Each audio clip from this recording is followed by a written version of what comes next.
Of every single project and the fact that Ukraine has so much to offer when it comes to technologies and bright ideas. It's such a delight to see that huge potential and smart approaches to Ukrainian tech entrepreneurship. My name is Olesya Malyovina. I'm co-founder of Ukrainian Hub. This program is being implemented by the Ukraine Hub with the initiative, great support and cooperation of CRDF Global, which is performing as a great partner, organizer and initiator of this bootcamp. I would like to say a few words about the organizers. CRDF Global, a non-profit organization that promotes international scientific and technological cooperation for peace and prosperity through the provision of grants and technical resources to carry out joint scientific research and training programs. Ukrainian Hub organization created by the initiative of Ukrainian-American Coordination Council and support Ukrainian entrepreneurs through training, consulting, mentoring with international startup ecosystem. Now, we are pleased to welcome our partner representatives for a brief intro. Our main partner, CRDF Global, which is located in the United States, is represented by Christopher Edison, Senior Project Lead, Technology and Innovation, CRDF Global. Christopher, please take the floor. Thank you, Lesa. So I've been at CRDF Global for 2.5 years, and this is my first time finally in Ukraine doing these competitions, so I'm very excited to be here. First of all, I'd like to thank our funder, Department of State, URAS.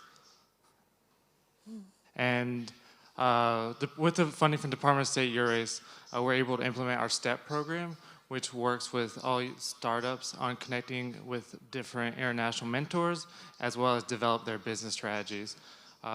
This program would not be possible without our partners, Ukraine Hub, Unit City, and Blue Lake. With their work, we're able to implement these programs and do this pitch competition. We look forward to next 2 days of hopefully insightful mentorship and a great pitch competition and giving out prizes and working with you in the future. Thank you. Thank you. Thank you, Chris. And also Nina Kearns, Project Associate of CRDA Global. Nina, the stage is yours. Дякую. Привіт всім, доброго ранку. I'm so happy to be here in Ukraine. Like Chris said, I've been working at CRDF as well for about 2 years. This is my second time in Ukraine, thank goodness.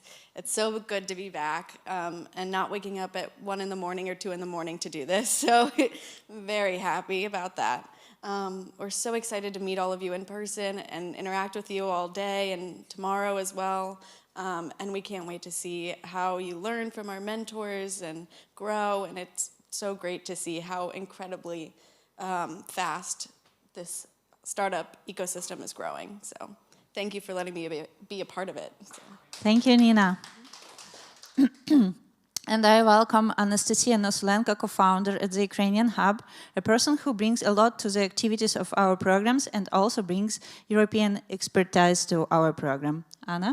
Everyone, you can call me Anna, it's easy for everyone. So welcome here, and of course I wish you every success. You are already the winners, as I told to every startups who are coming to our programs. But in any case, I wish you every success, not only today, but maybe in your future endeavors. And welcome. Last but not least, I would like to introduce our Ukrainian Hub team, who has been working hard to make this program effective and great. So, Olesa Malyovana, our team lead, project manager Tamara Kalyada, coordinator Olena Bakala, copywriter and communication specialist Oksana Shamova, designer SMM Irina Korneliuk, and me myself. The goal of this program is to support Ukrainian tech startups that operate in one of the following spheres: agri-tech, ed-tech, health tech, and renewable energy. I would like also to mention that overall idea of this bootcamp is to give a push to our startups. And we are so happy to see when the participants of our program enter foreign markets, get new investments, and develop their products. It means a lot to us, and it means that we are doing the right thing. And now we are moving to the right learning program. And our mentor, Marco Rubin, who will be here on the screen soon, will deliver his lecture, Pitching Your Technology Solution. As Marco is now in the US, this session will be held online. We will contact him via Zoom platform.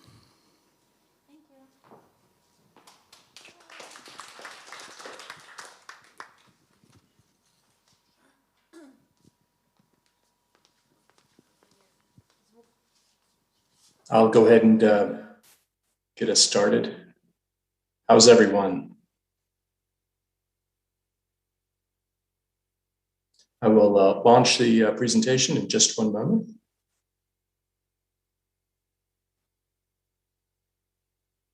See you. Okay, thank you. Good to see you too. And I am looking for a ordinary display button here on Zoom that seems to be deactivated. Nina, maybe perhaps we could go to Plan B and bring up the slides, and I'll audibly call the slide movement. If that's okay. Okay, here it is. It's actually live now. The button came on. So let me see if I can work it now. And hopefully you can see the screen. Can you see it okay? Or is it too small? Okay, terrific. Lovely. Well, I am delighted to see you virtually. Thank you for your time. I think over the next few days, we'll be getting to know each other a little bit better. I am involved in several of the mentoring sessions later this afternoon, later this day. And I'm calling from Capitol Hill in Washington, D.C. So maybe some of you are familiar with that, and roughly about 3/4 of a mile from the West Capitol. That'll give you an idea of where I'm presenting from today. So I'll keep my voice down a little bit so I don't wake up congressmen and senators here. And anyhow, I'm delighted. It's been a number of years since I've been to Ukraine, but very excited to come back at some point in the future. CRDF, State Department, thank you for including me. Thank you for my counterparts in Kyiv for welcoming me. I appreciate it. I won't go into my background except to say I come from the professional investment community, and I do run a clean energy fund. I also am involved in ag tech investments and software. And by way of background, I've been involved in about 250 equity deals in the part of my career that really matters here is sort of seed stage. But I've been a venture capitalist as well as a corporate venture guy. So my point in saying that is the presentation today that I'm offering you is from the perspective of a professional investor. And that's why I have the title here, professional, in blue and underscored. The distinction being that there are many forms of investment. And this is not your uncle investing. This is not your friend per se. This is a professional investment perspective. And with that, the reason I say this is that I will give a few slides on the perspective of an investor, and then I will switch to suggestions that may be helpful as you prepare your presentation to a professional investor, okay? So I'll go to the next slide. Before we get into making your pitch work for this community, I'm going to provide a little bit of background of what a professional investor does and why they do it. Perhaps some of you have heard of an investment funnel, this idea of looking at many deals and down selecting. If you're familiar with the sales funnel, it's very similar to what an investor does. We look at many applicants for capital and we select a handful. So think of it as a down selection process where we try to identify the investments we think most closely align with our investment interest. And the first bullet point really talks to that. It really says there's an expectation when an investor puts money in a professional investor. Again, when I say professional investor, I mean, again, this class of investors that expects to make an economic return. We look to generate a return in the 3x to 10x field. Now, of course, we'll always take more, but that's the objective. And of course, many companies fail. You know that. And that's why we create portfolios. So we spend much of our time doing diligence on companies, going from the top of that funnel down to the bottom. But if there's one distinction that will be meaningful, in my opinion, today, is that I suspect we have a bunch of brilliant innovators. And kudos to you. We wouldn't be here but for you. But still, that's not enough. The innovators need to come forward with an argument, a commercial argument, to prove that customers want this. In other words, it's great tech, but we want to see some evidence that customers will buy it or consume it in some form. I hope that makes sense. And there's another key point here that investors care about. They usually have many alternatives where to deploy their money. So again, think of that funnel. The investor has to make very hard choices. It's a scarcity issue, but we do have to make a down selection process. There's a finite amount of capital to deploy. And if I'm going to leave you with one theme in this entire conversation, is that the marketplace, the financial marketplace, wants to see proof that there's some sort of market interest, market traction, and that comes in many forms, but some sort of proof that there is indeed demand for your product. So this is that funnel I've been referring to. It's a very typical funnel for a professional institutional investor. And Warren Haber, who you'll be hearing present a little bit later, he's my business partner for several decades now. He and I have been involved in many organized professional pitching situations. So here's a typical year in the life of an investor. We see 500 to 1,000 applicants a year. We actually listen to 250 pitches. Guys, I feel like this afternoon I'm going to be listening to 250 pitches. So, and my point being that that's a lot to be exposed to in the course of a year. And there's a key point I want to draw out a little bit later in the presentation on this concept of the funnel and how to present your argument successfully. But from that 250, the second step is we down select down to about 50. And that consists of, I want to say, a highly vetted, organized group of individuals that are shaking down and checking out the technology very closely. This is a really close look. And then finally, we'll look at 10 to 20 investments closed per year. Does that make sense? So we're looking from a very high top of the funnel to a winnowing process. I'm going to be saying that a number of times because think about, as you're presenting, where and which stage of this funnel you think you may be. So I'm about to finish my preamble and then I'll get into... Okay, recording in progress. See, I'm going to approve to a recording in progress here. So I have accepted. So my words will be forever memorialized. There we go.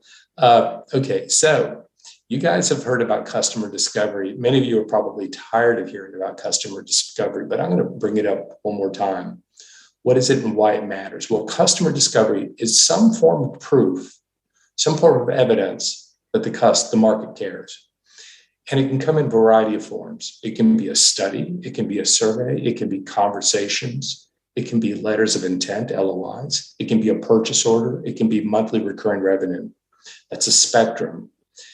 And I guess you might be thinking, what's the strongest form? Well, to the extent someone is engaged in your platform or using your software or paying you, the MRR, the ARR, the revenue, right? The weaker versions, and not necessarily weaker because it could be that you're developing the technology and it's early and it's not yet ready. And it's okay to have letters of intent. It's okay to have support letters. But there's a spectrum there, and we know that, and we're just looking for intangibles to say, hey, is this proposition ready for investment? If so, why? And we ask ourselves a stage-appropriate question. We know it's a pre-revenue company. We know not to expect monthly recurring revenue, of course, right? So we're looking at companies that generate revenue differently, for example, than companies that are in development, if that makes sense. But so here's your ambition. You want to attract large amounts of capital. You want to show that you can access it, meaning you can actually raise capital, but you can also access the market itself and beat your competition. Any sort of proof. For instance, my company's competing, and oh, by the way, we're starting to beat out other companies. Or if it's not in the marketplace yet, I have the best mousetrap, and here's why. I hope that makes sense. So I'll not talk to all of these except to say, show proof that you've really critically thought through, your market research. I want to see evidence of critical thinking, critical independent thinking, that is. This is important because we know you're salespeople too. And by the way, I hope you're selling, because we know, and an entrepreneur about 20 years ago taught me a great lesson. And I remember I was looking through, reviewing his technical documents, trying to understand it in the grander context of all of the other business plans. And I said, can you show me your sales documents? And he stops me and says, every document is a sales document. And it struck me. And I said, he's absolutely right. If you think about it, even though you're doing technical development, you want to be framing everything you're doing in the context of how does this help me improve the commercial prospects of the company. And lastly, surround yourself with highly credible people who can challenge you. We like to see thoughtful, complementary teams. It could be on the advisory board. It could be informal relationships. But if you are a bunch of technologists, a bunch of PhDs or MDs or scientists, we think it's best if you do the uncomfortable thing and surround yourself with people who can take you out of your comfort level and take you into the marketplace. So, and here's some things that Warren and I have seen over the years, and some of them are funny, and some of them you think, oh, that can't happen. Well, I remember Warren and I were being presented by a company in, I think it was Armenia, and we asked the entrepreneur where he or she had furnished the information provided, and they said, quote, I found it on the internet. Well, that's not very comforting. Anybody in the room can clearly use the Google space bar, and just enter whatever. The point is, the more thoughtful your research, the more critical your research, the more credible you will be, both to yourself and to others. And it conveys, right? This is just human nature, but it's also professionalism. We've also seen a lack of healthy skepticism and criticism. So be your own critic. It's okay. We know you're salespeople, but we also know that you're smart and you're critical, and that conveys. And you know what?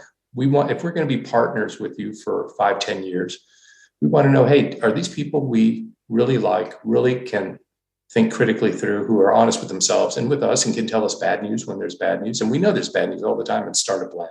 It's just reality. This is a bad one, the second to last one, the cardinal sin. No customer discovery whatsoever. Please don't go there. My suggestion would be, even if you're in the research stage, show some level of engagement with the marketplace. In the US, we have a program here called I-Core through the National Science Foundation. They really push boot camp customer discovery. Do something like that. And here's one of my favorite ones. I had an entrepreneur, believe it or not, 20 years ago in our portfolio who said, I asked him why he hadn't invested and he deployed any of the money that we had invested in him. And he said, I quote, we're going to be small and stay small until the market's ready. And then we thought, did we just invest in a company that is just going to hold the money and not do anything? That was a very disconcerting moment. So just look, every investor has unique circumstances, but in our perspective, I think these are learnable attributes. And again, I think the brilliance of your innovation is terrific. We couldn't be here if it weren't for that. Yet I challenge you to go to the next level of rigor in your thought process. And I'm going to take you through what I think, and it's a quick drive through my top 10 presentation tips, having literally been through tens of thousands of presentations. And by the way, that funnel, guess what? Over the next few days, I'll sort of be looking at a funnel with you guys. And guess who gets tired at the end of a funnel? Me. And it's human nature, right? We all have a certain amount of energy. We start our mornings caffeinated. I have my cup of coffee here at 2 a.m, and that's great, but we get tired. So think about the dynamic of the other party. Okay.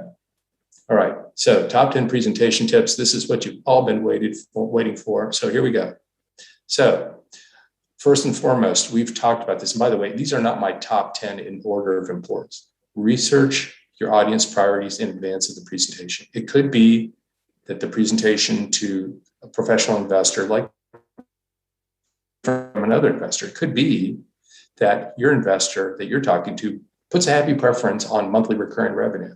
Well, guess what? If you have research stage companies, that may not be an appropriate target, or show how you're going to get there. I hope that makes sense. 2, author and deliver a compelling investment story. What makes me excited is to see, hey, we're not just building a widget that does X, Y, and Z. My environmental technology solves the gigacarbon issue in such a way, right? Or carbon neutral issue or methane reduction, what have you. The point is, tell a story. At the end of the day, the technology is great, but it's part of the entire framing. If you don't know how to tell an investment story, get help. There's a lot of skilled people. There's a lot of skilled people online. There's no shortage of great content online too. And again, you'll be hearing some of that from us today and what we prefer to hear in the form of a story. Here's one of my suggestions to audiences. People get things mixed up, in my view. Think of an onion with many layers. Think of a presentation layer. Think of your slides like I have here, right? That's one layer. So if I sent my presentation to you guys and, Christopher and Nina would be upset with me because all I sent was a presentation and I didn't show up. Well, you'd hope that the presentation could stand on its own, right? So think about that. Think about whether the presentation stands on its own or not. Think about then the soundtrack. I'm talking on top of that. Does the presentation require me to be with it or not? Hopefully with it, but sometimes not. And sometimes a partner wants to look at what you've got. Sometimes an associate in a firm wants to look at what you've got. And then the last part, I've seen people deliver the most beautiful presentations, the most extraordinary soundtracks, but yet when it starts to question and answer time, and I want to be mindful of my question and answer time with you this morning, they don't do a great job, or vice versa. We've seen terrible presentations and we can tell the entrepreneur is nervous, and that's natural. And then we start asking questions and all of a sudden the story becomes a lot more interesting. And so, it's just each situation is unique. And I think some of this can be resolved through both practice and awareness that that's the case. So again, think 3 layers. Here's my next one. By the way, my number 10 is my highest one. It's my favorite one. So I'll keep you engaged for that. Aim to secure another meeting, not the knockout punch. Sorry, the boxing metaphor, win with one punch. I wish I had a different metaphor. Maybe one of you guys can tell me a better example. But the aim of your meeting is not necessarily to close the investment right then and there. In my view, the aim of your meeting is to get another meeting. You will want to tile together, you want to string together these meetings and be able to cultivate and build your argument over time. Think about this in increments. It's not obvious, but a lot of people try to tell everything, put every conceivable piece of information into that presentation. And guess what? At the end of day 2, I will be exhausted. and attention getting will be appreciated, and that will be helpful. But I will still be aware enough to be on the lookout for, hey, would I ask this person or persons in for another meeting? Okay. Think of the stage release of your materials in stages. What does that mean? Imagine if you're in your inbox and Marco sends you 20 documents. You might not be happy with me unless they were investment documents. But if I sent you 20 documents, you might think, who is this guy? And of course, if you're thinking about it, you'd want to know if I'm interested in a small piece of information, right? So maybe you might give me your elevator pitch, hopefully 1 story or 2 stories on that elevator, not 100. And then if I'm interested and it looks like it's relevant, then I'll say, tell me more. And that leads to maybe a longer pitch and longer and more information. Ultimately, it leads to a bunch of diligence documents. So think about sequencing the release of your information in pieces that are consumable. Does it make sense? Okay. I strongly suggest doing this. I strongly suggest rehearsing in private and with a live audience. If you've not had a lot of experience presenting, or you're not comfortable with the topic, or you're nervous, and those are all understandable, it's natural, just really encourage you to find a way to simulate in advance your opportunity to present to investor. Investor time is a very scarce commodity. As some of you may likely know, may have already touched the investment community, they can be difficult to access. Investors don't necessarily have an incentive. They may or may not want to be accessed. There's a whole host of reasons for that. And so when you get time, think of it as a unique opportunity to use that scarce time and mind share to make your case. And that's why I say invest the time, it'll show. Okay. I'm going to move on because I want to leave a little bit of time for Q&A. Be direct, candid, and transparent. It just builds trust. It's like a marriage, a friendship. It really conveys. I'm not saying you tell everybody your life story, but people like sincerity. We are human. And at the end of the day, we want to be connected with, and we want to know, hey, things don't work. Tell us what didn't work. Sometimes the most interesting arguments come out of why I did 100 sales calls and 90 of them were a disaster. But the 10 that said, yes, tell me more, ended up being where the company pivoted to. So it's hugely valuable that you tell the unvarnished approach. Okay, we've already said this, practice, but also practice the short version so that if I say, hey, Margarita, tell me your elevator pitch. I'm looking at you right now. And then I'll say the long form delivery later. And so if I called on you to do that, could you do it? Don't have to do that now. But my point is be prepared so that if you're walking down the street and opportunity strikes, you have it committed to memory. Okay, getting to my favorite, but not quite there yet. Look, you guys clearly know you're smart, you're bright, resourceful, you've gotten this far, and you're motivated to research your future. So there's no shortage of templates. Just before the call here, believe it or not, it's 2:45 in the morning here, but I was actually looking at sort of historical best of presentations that I've seen in history. And I went back, you've seen these things. I went back and saw Facebook's original presentation deck, and I went to LinkedIn, and I went to others, and I thought, how did their first generation presentation look? And I'm here to report to you, some of them looked absolutely terrible. And some of them looked great. And if you fast forward to present, some of those presentations in contrast look absolutely primitive. And my point being, there's no reason why you can't educate yourself and come up to speed and become knowledgeable on what's out there. Now, last but not least, my favorite one, and you guys might drum roll, please. If we could only have drum roll, I'd do it right now. Investors have alternatives. This is going to be a profound thought process. They have just one reason to say no. And if they're polite, they'll say no, thank you. And they have one reason to say no. And sometimes it could be they just don't believe in the proposition. It could be that the story was not told well. It could be that they didn't see the evidence, or that there was just a lot, or they didn't understand it. It could be a multitude of these things. My point being, there's a funnel at play. Remember that funnel at the very beginning. People have alternatives, and sometimes it's not personal. Sometimes the competition gets very, very stiff. And we have to make hard decisions. And guess what? Sometimes we meet an entrepreneur, we really like this person, and he or she will come back 6 months later and say, hey, Marco, remember those objections you had, A, B, C, D? Well, here's what we think. We disagree with you on D, but we did A, B, and C. What do you think? And there have been instances where we've invested in those people. We said, okay, we believe you. We'll take a risk. We'll share on that risk together. Okay, so those are my top 10 talking tips. I'm going to do a little bit more than that. I want you to remember these things, guys. Look, people can drop a template on you and say, hey, fill it out. My point is there are many ways to tell an effective story to go from point A to B. There's no single right story, but there are piece parts that you need to have. And I put a template in the back, not to suggest you fill it out, but to suggest you use it as guidance to organize your presentation argument. So borrow from those ideas that I'm going to show in the attachment and I'll leave with you. If you haven't done so already, please, please, please join a customer discovery bootcamp. It's relatively easy to do. They're everywhere now. Often accelerators have them built in. It's a method to confront your innovation with the marketplace and get feedback, sometimes unwelcome feedback, sometimes painful feedback. But you know what? What you're really doing here at the end of the day is you're not making the investor pay for your market discovery. Hopefully that makes sense. You're doing it. You're taking that risk off the table. So get out of the lab and talk to customers and show that the market cares and just really pitch. Got to do that. It's super important. So I'm not going to go through, but I have attached in the back a template. I don't want you guys to say, oh gosh, I got to run back and do this. And that's fine. Go after these series of days are over.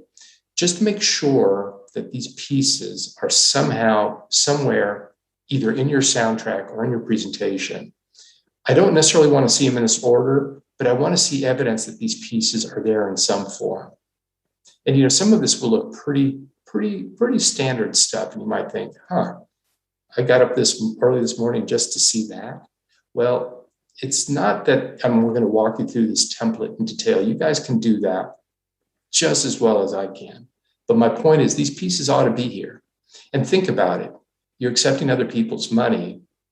You know, you ought to be thinking about how I exit the company, because at the end of the day, I'm obligated to try to find a return for people who invested in us. That's the argument. I'm not being difficult. It's just the expectation those who employ me expect. I'll stop there. Let me just, I know I've talked a lot. It's early in the morning. Here it is on Capitol Hill. I think I'm the only person talking right now. I can hear my own voice. And I invite you to questions. Nina, Christopher, I want to just say thank you. I know you guys have choices on what you do today with your time. I really wish you success in this journey, but I want to open it up to questions while we've got a few minutes. By the way, I see a comment. Yeah, Airbnb is a great one. Yeah, thank you, Margarita. That is absolutely a terrific presentation. It does look weird. I would share that. That was one that I looked at, and it's really fascinating. So I encourage everyone to do that. Questions. Shall we do it through chat, or shall we do so through Q&A, or I can get you along with your calendar to make up for loss?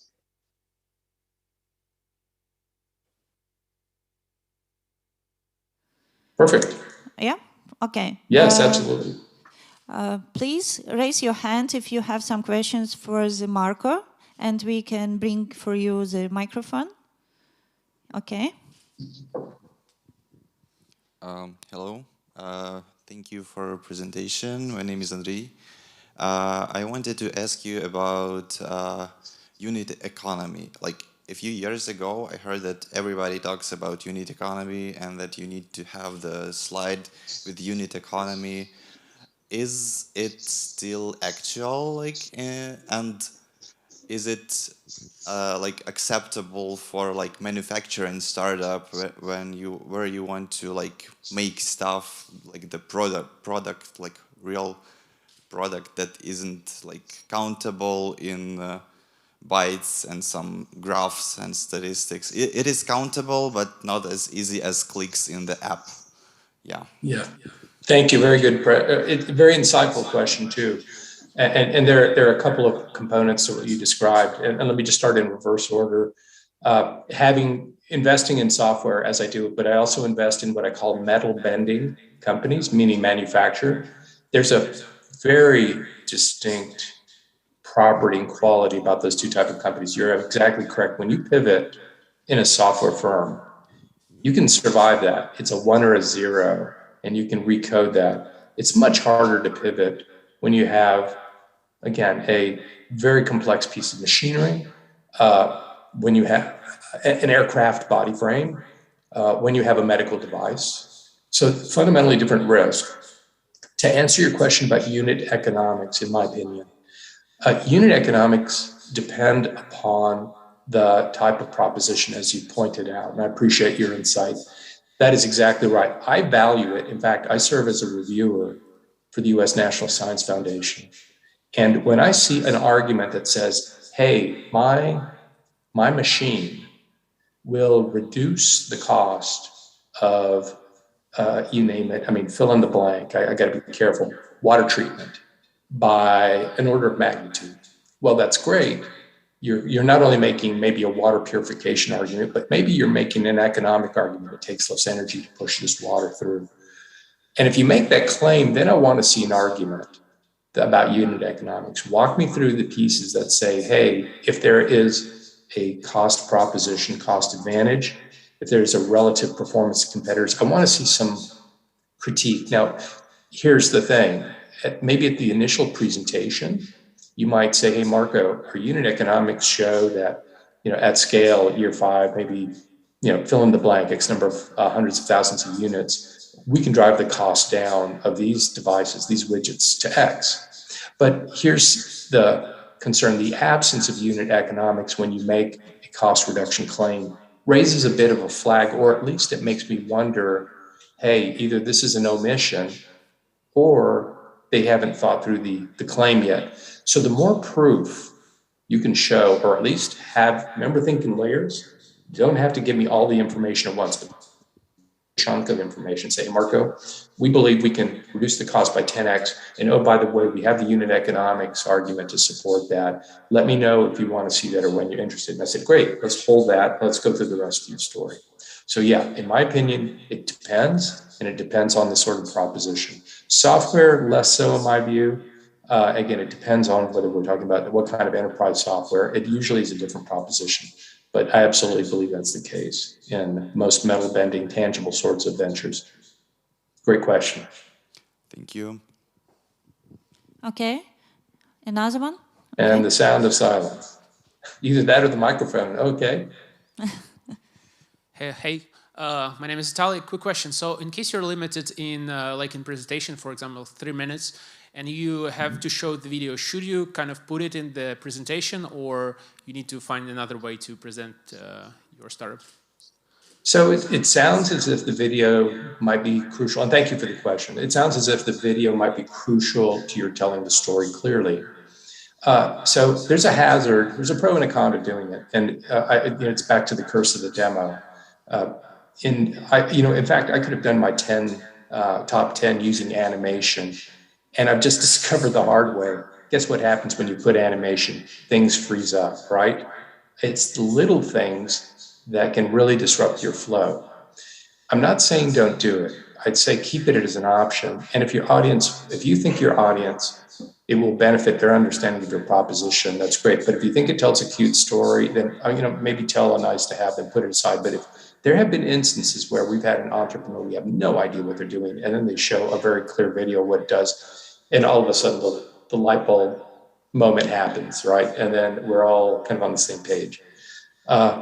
It's a judgment call. In my view, if it's a first 3 minutes, I think 3 minutes of scarcity, and it will depend on who the sponsor is, but my view is tell your story. I want to know who you are. I want to know what your innovation's about. I want to kind of get a sense of, I want to get a first impression of you.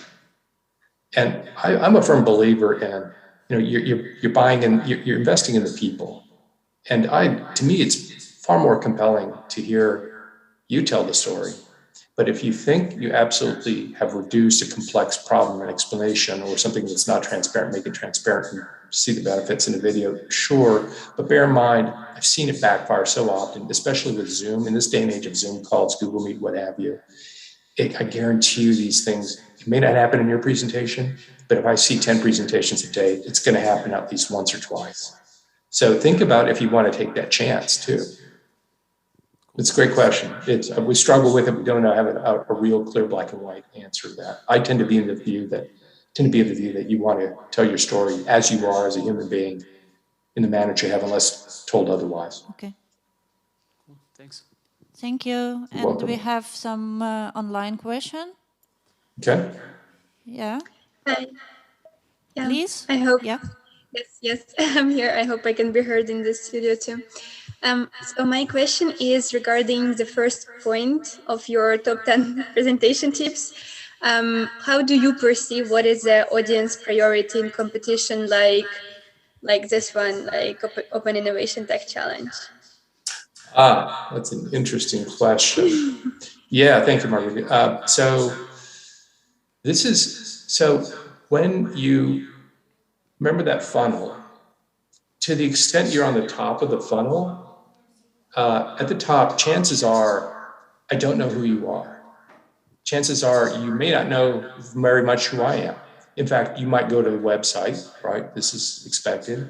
You might talk to colleagues of yours. You might talk to your law firm. You may talk to advisors and say, who are these guys? And you might go to press releases and say, hey, it looks like they invest in clean energy. And, oh, by the way, it looks like they invest in agriculture. Okay. And, sometimes VCs are a little mysterious. Investors are a little mysterious. Sometimes investors are not really investors. We've seen instances where more consultants, and, we really get annoyed by this. But by the same token, you're asking the question, how do you know their priorities? So first question is, how do you know them at all? And then second question is, how do you know their priorities?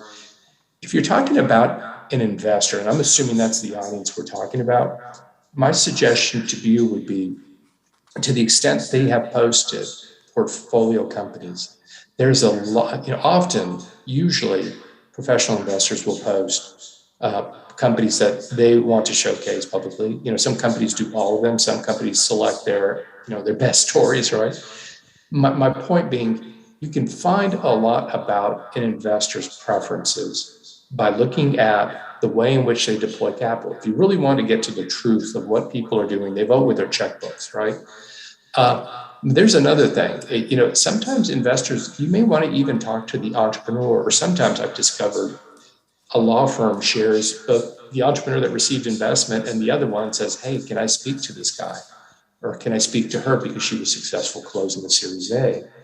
So how do you do it? It's never published. This is an interesting question, Margarita. It's never published that I know of.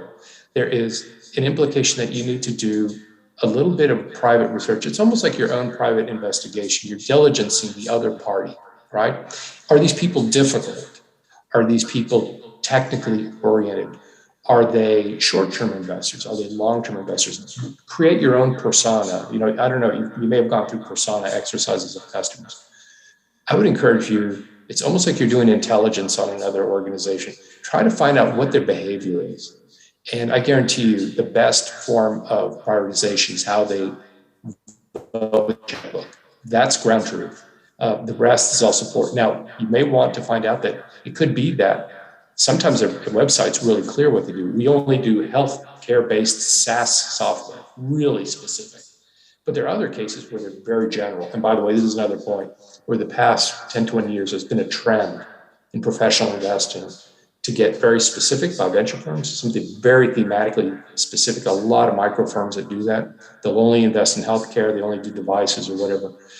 There's another trend that says there's another group, these larger VCs are doing everything under the sun, kind of venture investing. So it's an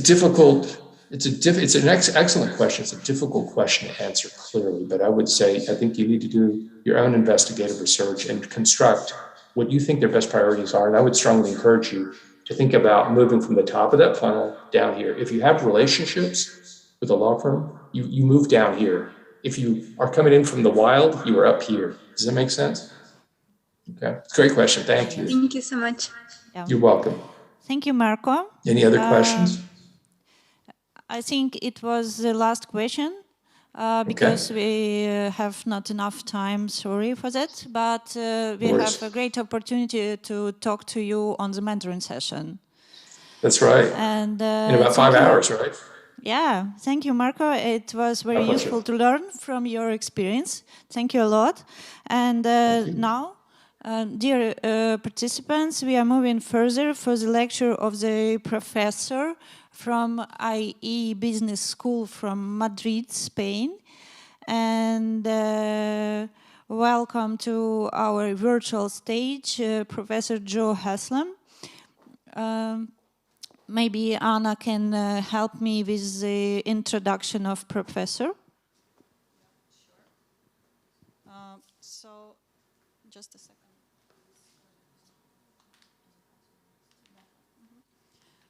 So thank you once again, and thank you, Marco. It was very useful to learn from this experience.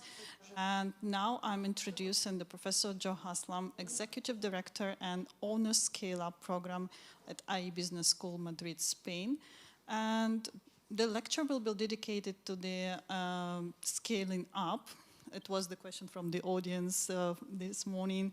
And it's called Anyone Can Start, but basically, can you scale? And this lesson will be held via Zoom as well. So please, Professor, the floor is yours. I hope you can hear me. The presentation will be on the screen. Okay. Okay. All right. Will I can put the presentation as well. That will. Well, yeah. The presentation. Hello. Wow. That's we can hear you perfectly well. Okay, great. I think you're ready to go. So I've uploaded the presentation from my desk, and can you hear me and see me and all of those things? Is that possible? Okay. I can hear you and see you perfectly well. Yeah. Okay, very good. Well, then I'll start. Okay, so good morning, everyone, and it's great to be with you from Madrid. Before the pandemic, I used to spend a lot of my time traveling and going to conferences, and I really miss it. I'm one of these people who gets very energized by travel. So I'd love to be in Ukraine this morning. I'd love to be on a plane yesterday and all of those things. It's a little odd kind of getting up in the morning and just walking to your office to give a presentation. It's always nicer to see the faces of the people and get the energy and maybe meet people the night before in terms of what they're looking for. But I don't want to start on a negative. I mean, we should believe the technology is wonderful and believe that it's great that people can access this material and connect without having to physically be there. So, even though I'm sad not to be there and I would love to go in the future, let's focus totally on the positive. As Anna was saying just before she was introducing me, my area is scale up. So let's talk not so much about starting, because everyone in entrepreneurship always talks about starting, but not enough people talk about scaling. So I'm one of these people. I've set up several companies, and probably the thing I've learned the most is that you need to think about the scale part right from the beginning. You can't sort of think about the start and then come back to it and fix the things. That a lot of the success comes from thinking about the scale in the beginning. And one of the things that has changed, I hope you like my very dramatic dark white on black screens. This is one of the things about online screens, you can put white on black. But one of the things that has happened that has changed a lot is that whoops. Okay, I wonder if I do that, will that be better? We live in Madrid, so there's sun everywhere. But one of the things that happens is that, we have made it easier to start. I mean, I'm old enough to remember when starting a company was just the strangest, oddest thing in the world. There was almost no discussion of entrepreneurship anywhere. And that has changed, and that's a good thing that it has changed.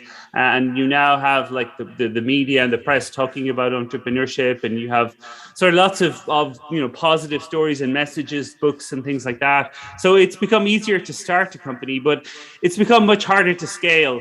And by that, I mean that in terms of competition, previously you really only had to compete with companies that were from your country or your area, whereas competition is much more global now. You have companies like Amazon, selling hardware, hammers and nails and things like that, when previously the only place to get that would have been in the shop across the road. So we have made it easier to start, and that's great. But the other thing is that globalization has made it much harder to scale. So that's the thing we're going to have to talk about. And the reason we want to talk about this is because the cool stuff only happens at scale.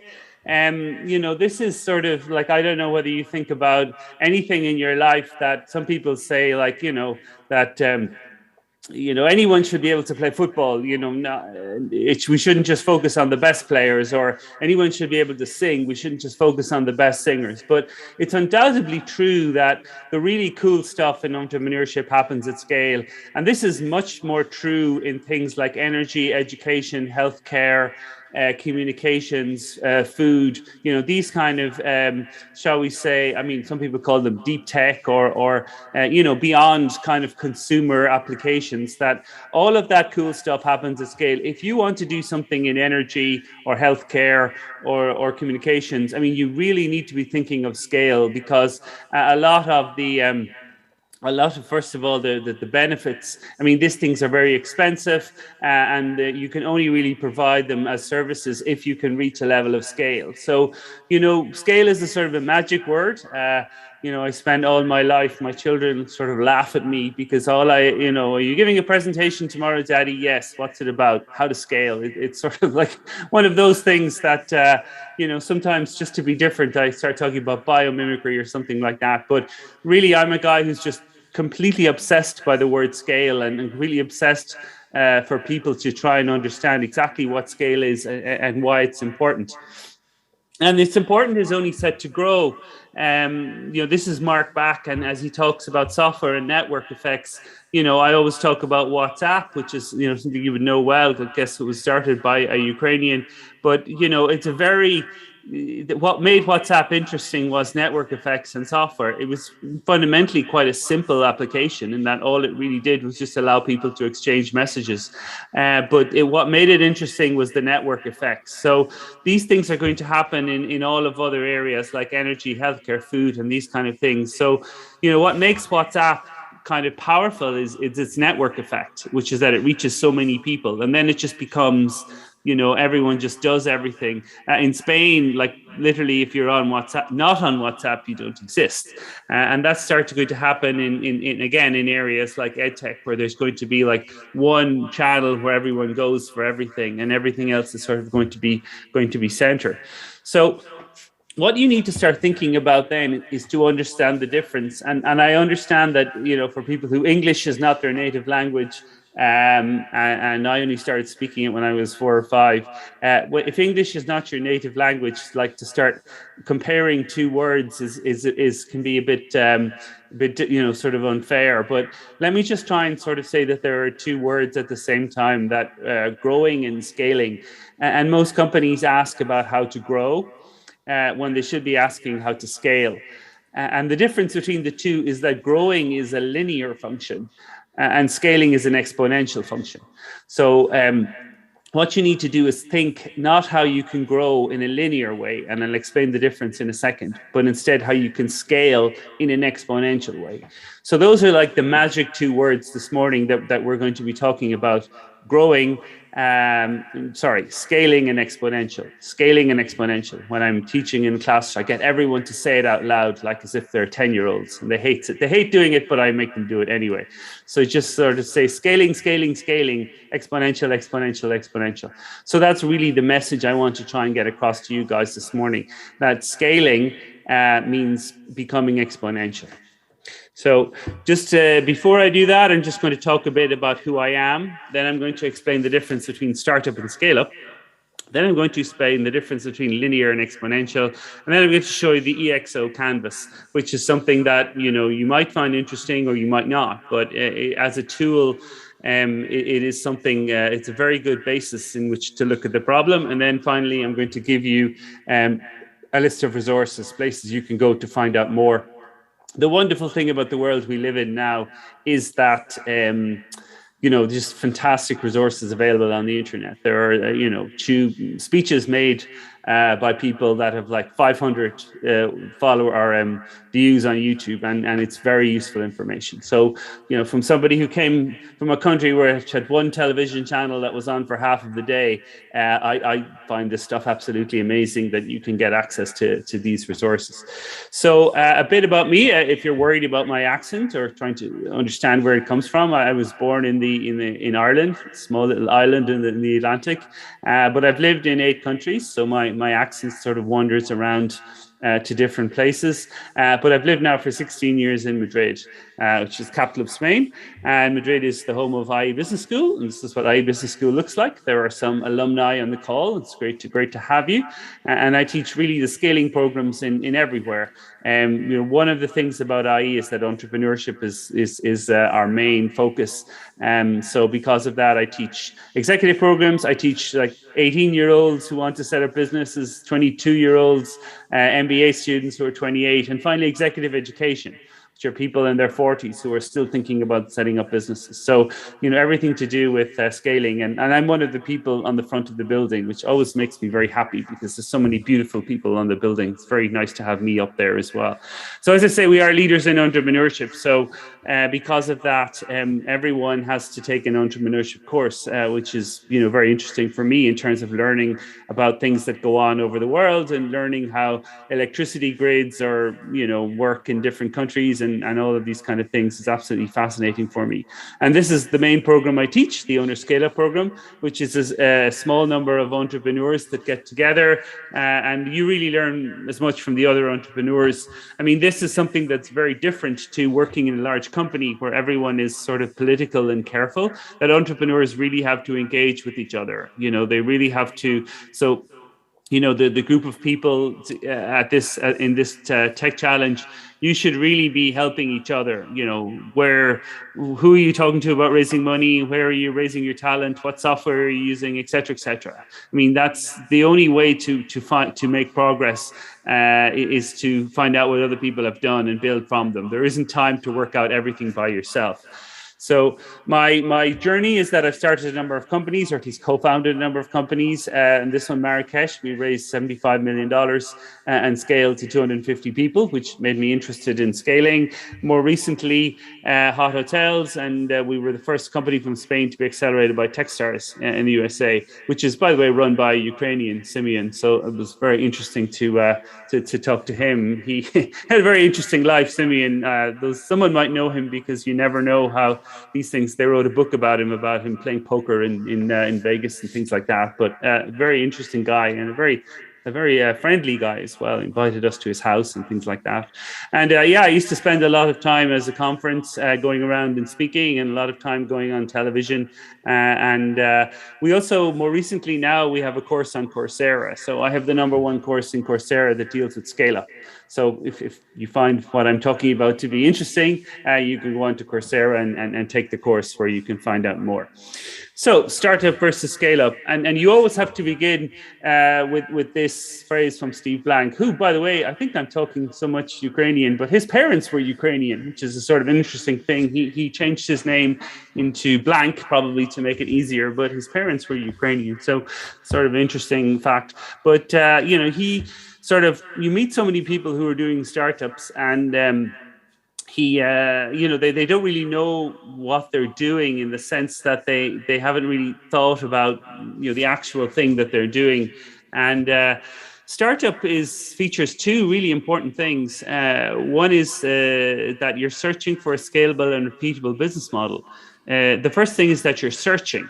In other words, a startup is a sort of a temporary organization to search. You're like searching. You're not actually like executing in that sense. You're searching, and searching and execution are different. The other thing is you're searching for a repeatable and scalable business model. You can only scale business models. You can't scale products or services.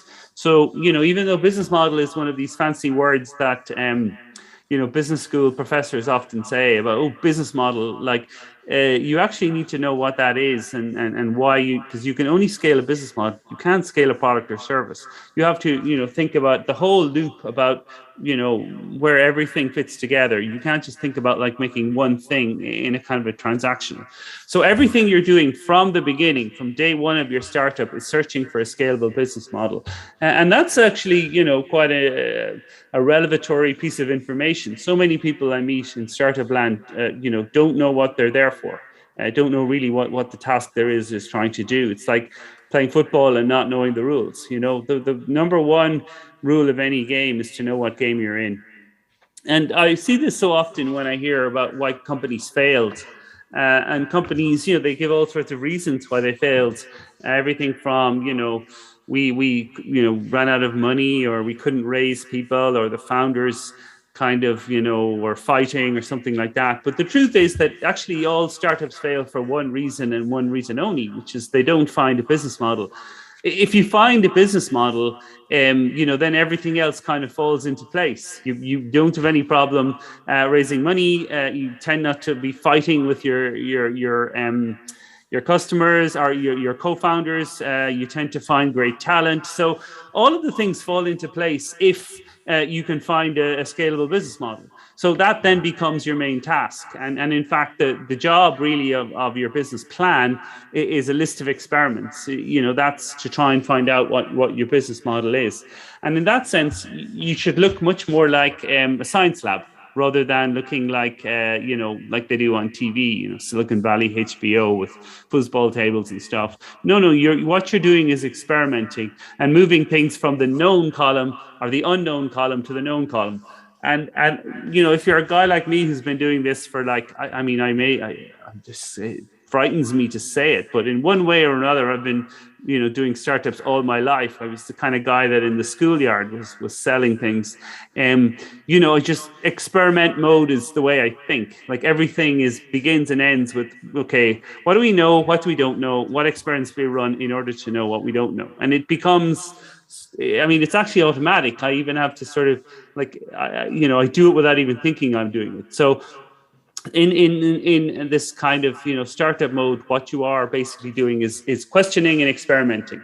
You're questioning everybody who has experience, who has been to this road before, and you're asking them, what do they do? So you have to be a good questioner, which is sort of interesting, because I'll leave a few minutes at the end of this presentation and let's see how many questions I get. But yeah, questions are absolutely important. And the other part then is this idea of experimenting. And basically the journey, I always call this the Instagram slide, because whenever I give a presentation in public, you see everyone taking out their photos and putting this on Instagram. But this is the thing I didn't know. I was probably 4 or 5 companies in before I actually found this out and found out what I was supposed to be doing.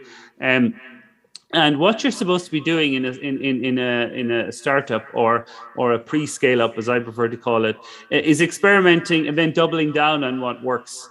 So actually, a lot of this is all about is much more about what you don't do. In other words, what you stop doing rather than what you actually do, which again is counterintuitive, right? We often think survival is about having, not just putting our eggs in one basket, but actually scaling is about putting your eggs in one basket, which, may not mean you'll be successful, but it will give you a chance of being successful.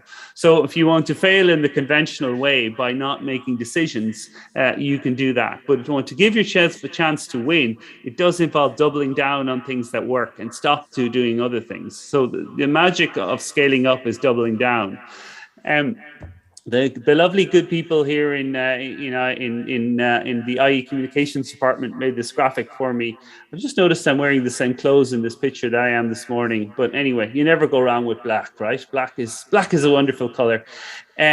So anyway, what was I going to say? Oh yeah. So this is the difference between a startup and a scale up, which is to say that in a startup, you're just trying to put out fires, just trying to survive. You have this kind of survival mentality, which is, really I just need to survive, whereas in a scale up, you're actually lighting the fires by yourself, which again, it takes a sort of a different mentality, right? You're moving from a sort of a fire starter to somebody who puts them out, and it takes a different kind of mentality. In a startup, you're trying to find out where you're strong. In other words, that the glass is always half full. Whereas in a scale-up, you actually have to change that mentality completely, and the glass has to be half empty, because when you're operating at scale, things that go wrong are actually a big problem. When you're just operating in a startup phase, you have a small number of customers. You can sort of like explain away things. In startup, you're all about generalists. Okay, so it's all about doing a bit of everything. Whereas a scale-up is very definitely about specialists. And if there's one sort of message that I would say to you this morning, it's things are going right when you can hire specialists. And when you hire specialists, it's when suddenly things start to become easy. You don't have these like crisis moments every day. So as an entrepreneur, the best days are when you can hire specialists, because specialists anticipate problems before they happen, and they know who to call. I mean, it's quite amazing. I think of so many moments when something sort of, our website went down or something, and because we had a specialist, they know who to call and how to describe the problem, and their ability to get it fixed was, impresionante, as we like to say in Spain. Muy impresionante. Nothing wrong with throwing in a bit of Spanish in the mornings. Anyway, so in a startup, you're experimenting, right? So what you're trying to do is experiment. So a good business plan is essentially a list of experiments. And in a scale-up, then you're simplifying. And those of you that are taking notes with a pen and paper might like to write down that simplicity scales and complexity kills. So what you're trying to do is eliminate complexity in order to scale. And anything that's complex, it's hard to scale it. We see that from the animal kingdom. Animals that are big are not complex. Giraffes, elephants, blue whales, essentially not very complex creatures.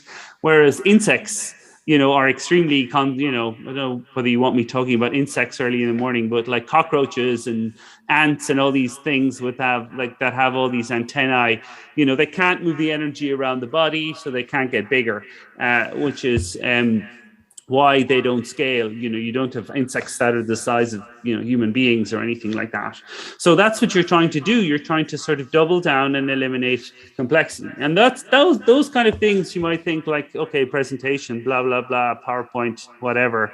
I didn't know any of this, and I wish I did when I was starting my businesses. All of this stuff is actually really, really useful to know. So essentially, your startup curve is all about getting to product market fit, and then after your product market fit, the scaling part comes in. I'm not going to go through the whole startup because there are other speakers who are going to deal with that. But basically, take your time to get to product market fit. Otherwise you'd hit this thing called premature scaling. But what you should have done is the better your product market fit, the better your chance of scaling. One of the things that doesn't happen is people who say they'll fix things later. this thing about, let's just keep moving forward. We know we have a problem, but we'll fix it later. In the startup world, there's never any time to go back and fix things later. Like large, stable structures only emerge from small, stable structures. You can only scale something that already works. It's very hard to scale something and then fix it. So, this is sort of why I say take a long time before you get product market fit right. So I'm just sort of keeping an eye on the time.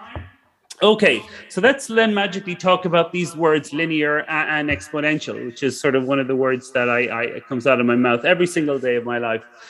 And one of the issues is that our brains are not built to understand exponentiality. Our brains are not built to see that things double in size. So it's really hard to sort of understand. I mean, why did I choose something that, choose to teach something that's difficult to understand? But, this idea that something can be, small, and then suddenly big. We all think in terms of linear, that it grows by the same amount each time. And that's, not true for everything. It's certainly not true for exponential functions. And this is very often me, standing, trying to explain to students why exponentiality is a thing that will change their life. And they're very often very unconvinced about why does this guy keep on drawing graphs and X, Y's and, you know, logarithms and all this kind of thing? But one of the things about the pandemic actually is that pandemic has helped people to understand exponential functionality. In other words, that something can, you know, grow for 50 days, you know, in other words, infection rates can grow for 50 days. And then in the 51st day, they can grow by the same amount as they have grown in the previous 50 days, which is essentially what's happening with exponentiality. So if there is one side of the pandemic that has been useful, it's that, which is to say that people are understanding exponentiality, that something can be small, small, small, and then suddenly big, big, big. And if you look at this graph here, which people have often told me is very helpful for them to understand business models, which is to say that you can be small for a long time and then you suddenly get big. And that's what people don't understand, because it's not those 1, 2, 3, 4, 5, 6, 7, 8, 9. I mean, it's not deliberately designed to be a year, but if you think about it, it could be described as a year, which is to say for maybe 7 or 8 years, you might not be growing by very much. And then suddenly the exponential effect kicks in and you grow like crazy. But, you know, that's how things happen, that linear is 2, 4, 6, 8, 10. Whereas exponential is 2, 4, 8, 16, 32, 64. And that's how, if you have an exponential business model, that's how you'll grow. But you are sort of, you know, the exponentiality could be visible in your sales numbers, but the exponential effect hasn't kicked in yet. So, you know, unless the investors understand this, a lot of investors think you grow by the same amount every year, but that's not the case. If we start to look at business models, and we'll look at them in a second, but one of the biggest things I see is that people confuse growing with scaling. Growing, getting bigger, with scaling, which is positioning yourself to catch an exponential wave. And they're very different things. Growing is something that's sort of forced, where scaling is allowing natural functions to make you bigger. So I have a presentation which has like 100 companies in it. Sometimes I just want to make one point. I just show 100 companies and how they've grown. And if you look at them, companies that have got big have spent a long time small before the exponential effect kicked in. And, you know, maybe you don't want to hear that. Maybe you want to sort of like make the magic happen very quickly, but it's just not possible to any growth that's forced tends not to be sustainable growth. So what you really have is you can expect to be small for a long time, and then the exponential effect kicks in, and then you start to get big very quickly. You know, here's Ryanair, which was experimenting, double down on what works. Hello, exponential effect. Then you start to get bigger. Netflix, something kind of similar, you know, long time before they're really kind of working out what they were doing, experimenting, changing business models, et cetera, and then suddenly, you know, the exponential effect kicks in, and they start to get very big very quickly. So that's what you're trying to do. You're trying to sort of like almost like a scientific model, trying to kind of set up a business model that can scale exponentially. You know, that's how companies that have grown. So then how are you going to do this, particularly in things like, you know, I always talk about these, you know, energy, health, communication, education, food, these kind of various things. So how are you going to like do this? And then one of the first things is that you have to try and work with big companies. And that is a really interesting kind of, it's a really interesting and difficult situation, because big companies very often behave like big companies, and they block innovation rather than kind of encourage innovation. There's very difficult to know whether you're talking to the right person. You know, there are all sorts of issues dealing with big companies, and a lot of, you know, where I spend my time is trying to help startups and big companies sort of work together. And, you know, but the conflict zone is the following, whereby, you know, startups do innovation and big companies do distribution. And what the kind of startup has to try and do, if the large company does manage to do innovation, then it's, you know, going to kill the startup. But if the startup manages to get distribution, then the startup will win. So there's like sort of two things, right? One is the the innovation, and the other thing is the distribution. Distribution is like, how do you get it into people's hands? How do you manufacture? How do you, all of these kind of things. So that's the sort of the two essential things that are going on. One person is innovating, in other words, creating something new, and the other person is distributing, which is kind of getting it into people's hands. And this is kind of what I have found through my experience, which is to say that, before the product market fit, you're just experimenting like crazy until you find something that has sort of a differentiation. But when you find the differentiation, then you have to start partnering with people.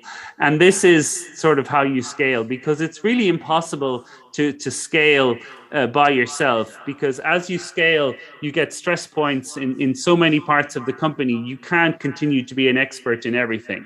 Logistics, manufacturing, customer support, all these kind of different facets, everything from procurement. There's just so many sort of business functions, and it's just impossible to become an expert in everything. So what you have to try and do is partner with other people. So it's impossible. Just one second.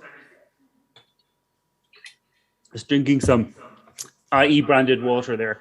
But so what you have to try and do is think psychologically before product market fit is you're in experiment mode, and then afterwards you're trying to partner, which is trying to get into the distribution. And what's really interesting is that we don't realize, or maybe we do, but that the world is just full of companies. I have this conversation with a lot of people taking my classes where they sort of go, they all want to work for Microsoft, Google, Facebook, Netflix, Apple, and I say, listen, there's so many companies out there all over the world doing interesting things. But you mightn't come across these things like in your normal everyday life. So whatever you guys are trying to do, you have to try and build allies. You have to try and find people who are trying to do it. And business does become a bit like warfare. And now I don't really like using kind of war metaphors, because, war is not at all anything to be glorified. War is, if anything, war is horrible. But if you'll allow me to use kind of warlike metaphors, even though it's inappropriate, to try and understand that one of the things in war is like, how do you not fight the battle? And that involves sort of what I call powering up or getting firepower. So like one of the things you have to try and do is secure allies, and that means getting partners. And so one of the things you need to try and do is understand your space really well. And I see this a lot with startups who are trying to scale up, that they don't spend the time trying to understand what other people in the space are doing and what they have in common and how they could work with them. So in many cases, like, you have one part of the puzzle and another person has another part of the puzzle, and it's in both your interests to work together. Your enemy's enemy is your friend kind of stuff. So this is sort of one of the things that you need to, and it doesn't really matter where you are in what part of the world you're in or anything like that. I mean, there's with Zoom and various things you can get together. So that's one thing to say, which is to say, know your industry very well. And this is just CV Insights. This is just an example of one research firm, but there are so many of these how you can find out. So rather than trying to solve your problem yourself, once you try and work out once you have a kind of a product market fit, you need to try and like level up. You need to try and work out who else, who's with you on this, who wants your vision to succeed, and how can you work with them, and who does not, and how can you sort of stay away from them. And that applies in education as well. There's so many interesting things happening in education. So who wants online learning to take place and who doesn't? And you need to sort of align with and partner with the people who share your vision, and you can work with them. And then you need to sort of be very careful in your dealings with people who don't want to do this. So this is kind of one of the big factors about scaling up, which is this idea of firepower, which is work with the people who share your vision and be very careful about the people who don't. This then is digital health. I know some of you are working in this area. It's exactly the same. You need to try and understand all of the companies who are in this space everywhere and what they're doing and which ones can you align with, and which ones do you have to stay away from? And that's a huge part of scaling, because it very often, some part of it obviously comes up down to your technology and these kind of things, but a lot of it is just catching the right wave. Being on the right wave, almost like a surfer, to capture the exponential wave. So what you need to do is be very good at understanding who else is trying to do stuff, and how do you work with them. And I know so many companies, just listening to a former student of mine, who literally came to tell me that he didn't listen to a word I said, and that I was completely right. He had developed this wonderful solution, but he didn't have the firepower. So in other words, the people he tried to partner with managed to find a way to regulate so his company couldn't operate. So he didn't align with the people who were trying to do things in the way he was doing it. Instead, he tried to convince the people who weren't doing it his way, and all they did was put him out of business. So, that's a sort of a key message, which is to say, work out who your friends are. And as human beings, we're not good at this. We're not good at working out who's on our side and who isn't. We tend to believe, what people at face value. So it's a very kind of, and entrepreneurs are generally very good at this, working out the two sides. This then is energy, or at least it's wind energy. I didn't put all the different versions of energy. So anyway, I think I've sort of made my point, which is to say, what you need to try and do is work out globally who's trying to do what you're doing, and try and work out how you can work with them. What's interesting about the iPhone, which is the most profitable device ever created, it's just a collection of parts from other people.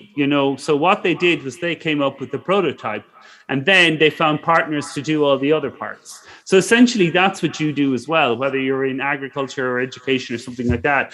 You work out what consumer need is unmet and what needs to happen, and then you find partners to do those parts. So, very much that's sort of what you're trying to do, which is identify the problem that needs to be solved, work out a prototype, and UX and all that kind of stuff, and then partner with the people who can help make that happen. Apple doesn't make glass. It's starting to make chips, but previously it got them. So, Apple, you probably see it as being this, very Apple thing, but they get their parts from loads of other people, and you should do the same as well. So want to leave some time for questions. So I have maybe 10 minutes left, and then at 9:50 I'll ask questions. So what I will do is I'll have the chat open, so you can start to kind of kick in questions if you want. And I also think Anna is going to moderate as well. So either way will work. Okay. So, but you can start asking your questions now. And by the way, I love questions. So, please ask them. So, Thank you, so here we go with this. I don't know what age you guys are, but I'm very often speaking to people who weren't born when this movie came out. And for my generation, it was, one of the signature movies of the time, The Untouchables. And there's a famous sort of scene in it. It talks about never bring a knife to a gunfight. And, it's in the character Sean Connery is an Irish cop. So he has an Irish accent, but for some reason he speaks in a Scottish accent. In fact, in the Hunt for Red October, even though he was Lithuanian or from Vilnius, he spoke in a Scottish accent as well. So it seems to be what Sean Connery does. But there's a key kind of phrase, which is to say, never bring a knife to a gunfight. And almost sometimes I have 8 meetings in one day with startups, and all I end up saying to them is the very same thing. You're bringing a knife to a gunfight. In other words, you're trying to compete with people who have superior resources than you. In other words, they will win even though they have inferior solutions. So, if you have an inferior solution but more firepower, you will win. Firepower wins, it's the axiom of power. So what you have to do as a startup is to try and work out, how do I add firepower? And that can be technology and investors. Okay, so how do you do with technology? Well, what's interesting with exponential technology is that technology that was once only available to large companies and governments is now available to everyone. So we have access to technology now that was sort of without that, small companies should never do. And we need to try and appreciate this, and we need to use it. I'll give you an example. This is from Amazon. And one of the things they do is that they make their technology at a price available to everyone, which is quite extraordinary. I struggle to think of companies who did this in the past, but what they decided to do was their technology, whether it's Amazon Live in hosting or fulfillment or logistics or all of these kind of things, they have it turned it into a revenue source by making it available to everybody else. In other words, so, I'm old enough again to remember when you had to build your own data center, you to order servers through Dell.com and configure them and all that. Now you can just go to AWS, but this isn't just true for hosting. This is true for fulfillment. You can get access to, processing, sub-second processing equipment and things like that. And I see many startups who are not doing this, that they are still running on Excel spreadsheets. One of the things I start to do when I work with companies is trying to eliminate Excel spreadsheets, because everyone's sort of, they're inferior solutions. So you have to try and move to kind of software products in order to kind of stop using a knife and instead start using a gun, and then start, this kind of allows you to go exponential. So, Amazon is an example of where you can get access to the same technologies that's turned them into close to $1 trillion company. But it's true for lots of other cloud providers as well, which is that SMEs and startups have access to the same technology as multi-million-dollar corporations. And it's about time you started using it. It's about time you stopped using Excel spreadsheets and, kind of like inferior solutions and started to power up. The weapons are available. This is the key kind of insight why we're not in the startup era anymore. We're in the scale up era. It's get big or die. There is less and less room for kind of startups that don't scale, because there are these companies that do scale tend to invade your territory. So, national borders aren't really being protected anymore. You can get access to products almost irrespective of where you are.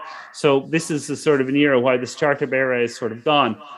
So unless you have an exponential component somewhere in your organization, now you don't have to tell your companies you're using an exponential technology because ultimately they just want their thing solved. But, you have to have one somewhere. Otherwise, you're growing rather than scaling. And remember what I said, growing is linear and scaling is exponential. So what you want to try and do is scale, and that means using an exponential technology. And it can be, one or other of them, AI or something like that, but you have to have some sort of exponential component somewhere in your company. This is the model I'm going to show you now. I mean, I'm not a great fan of model. I mean, I'm a great fan of models, of course, in the fashion sense, but I'm not a great fan of models in the kind of business sense because, they can lead to rigid thinking. But it would be wrong of me not to at least show you the model that exists, and then you can sort of decide whether you like it or not and whether to use it. But so the model is how to become an exponential organization is this, the MTP model that uses 5 external characteristics and 5 internal characteristics. Now, I have the presentation is available to anyone who wants it. I've made it available to the conference organizers and also anyone who contacts me. I'm happy to send it to them. Easy to track down. But you have 5 external characteristics and you have 5 internal characteristics. So what you want to try and do in order to create an exponential business model is to use, you probably don't need to use all 10 factors, but what you need to do is examine your business model in the light of these 10 things and work out in which areas you can double down on. So whether it's experimentation or dashboards or interfaces or employment or something like that, this is essentially how you create an exponential organization. So this is what you want to do in order to be able to catch a wave and have natural forces to drag you forward. And this is what the canvas looks like. So if we had one of those kind of like half-day sessions with I do with companies, we would give them this, and then we would like give them this, and then we would use sticky, one of those kind of post-it notes, and we would start to do all that sort of stuff, but I'm a fan of that. I guess it's useful, but not everyone needs to sort of do that. But anyway, that's the sort of the point, which is to say there are, 10 kind of things exponential functions that you could use in order to develop an exponential business models. And that's the sort of what you need to do. I'll go to give the example of Airbnb, and they had like sort of a pricing algorithm which allowed them, it's a lot of scaling is unblocking. What's blocking us from getting bigger? And one of the things they had this problem about pricing algorithm, and that they couldn't sort of work out why people weren't putting their properties on Airbnb. And one of the reasons is people didn't know what to charge. They didn't want to put too little, because then people would think they were stupid, and then they didn't want to put too much because people would think they were greedy. So they used a pricing algorithm in order to work that out, and that was one of the reasons behind their growth. Suddenly the exponential function kicked in, and they went from it took them 1, 2, 3, 4 years to get to 5 million, but only 1 year more to get to 10 million. So that was the sort of again, that's exponentiality there for you. And they use the way they monitor their customer service is very much using scale technology as well. So they build things for scale, using social functionality in order to, they allow basically a lot of their users answer the kind of the customer service queries of other customers. So, Airbnb is really just a sort of an intermediary. So they're using exponential technology and exponential thinking in order to solve their problems. The engineering blogs are always the best place to go to read about companies, because they much more interesting than the corporate communications blogs. So whether it's Twitter Eng or Uber Eng or a lot of these things, that's where the real secrets of the companies are all kind of, all contained. And what technology can do is produce intimacy at scale.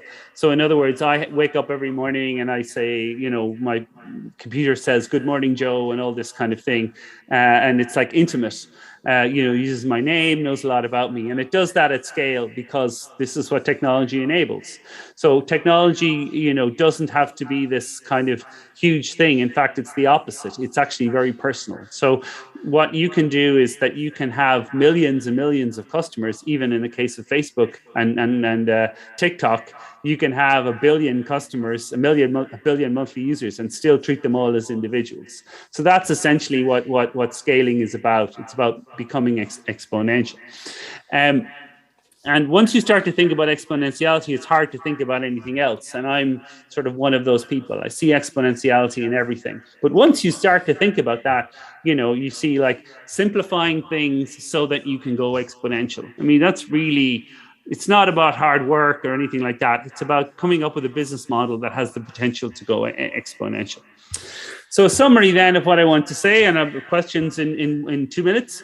So we are now no longer in startup era. We're now in the scale-up area. You need to think about scaling from the beginning rather than just kind of getting to a sort of kind of a certain product market fit and then working it out from there. Big companies are your frenemies. In other words, you have to deal with them, but be very careful about them. Firepower is a huge thing. Get good lawyers and get investors who aren't easy to sort of mess with. Because that's, if you're just a small startup, these big companies will roll over you. So load up on your firepower by making good alliances. Regulated sectors, energy, education, everything will take time, but that's okay because you have time because you're trying to do an exponential model. So that's essentially what I wanted to cover. Last thing to say is just there's loads of me on the internet talking about stuff that you can kind of watch if you want to, and podcasts and things like that. If exponential is a funny word, you can then read these books here, which will sort of help you understand the power of exponentiality. Azim, Salim, and also Vivek is very good there. And then in terms of going from startup to scale up, these are very Silicon Valley type books, but they're you can read them. Their books are always great. So there's a list of sort of about 10 books there that will understand the difference between going to startup and scale up. So that's me. Connect with me on LinkedIn, or you can read all the nonsense that I put on Twitter, or you can read me making funny dances on TikTok, or you can see me pretending I have a beautiful and perfect life on Instagram. And that's where you'll find me. So we do have a few minutes for questions. So let's sort of kick in and see kind of what we have here. Here come the questions. So this is always the truth. Okay, so this looks like Nick. is going to ask me the lowest questions. Yeah, So many thanks for a useful question. If scaling is about exponential, and it is, what would be your advice on scaling a hardware startup? Producing something in the real world is linear. What would be my advice about creating a hardware startup? Don't. Okay, that's my advice. Okay, next question. Okay, thank you, Professor. I think we will have several questions from the audience here. Okay. My advice about the hardware startup is like, it's just really, hardware is just the most difficult thing in the world. So, innovation should come from software, not from hardware. Just use a commodity hardware product, whether it's a phone or an Oculus lens. But, 2 words, magic leap, right? Go, these guys try to innovate it with hardware. And I know some people are drawn to hardware, and that's kind of fine. But yeah, you're better off to stay away from it, would be my advice. I'm certainly not an expert in it anyway. I'm totally a software guy. Okay, more questions. Cool. Hey, John, thanks for the presentation. My name is Vitaly. Quick question. So in case you just figure out the product market fit and use software startup, how would you scale? So are you hiring just more sales representatives and they're kind of bringing up your product to more customers, or what would be your advice? Yeah, that's an interesting question. Hiring, the theory of it, right, is that if you have a good product market fit, right, then you just have to hire more salespeople, and then, logically, because you have something that's genuinely wonderful and good, if more people find out about it, then you'll have more sales.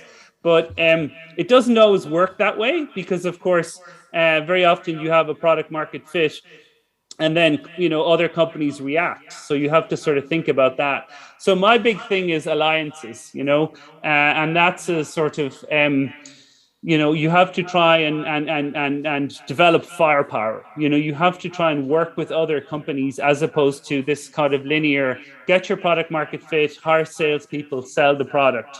Instead you have to try and work out, okay,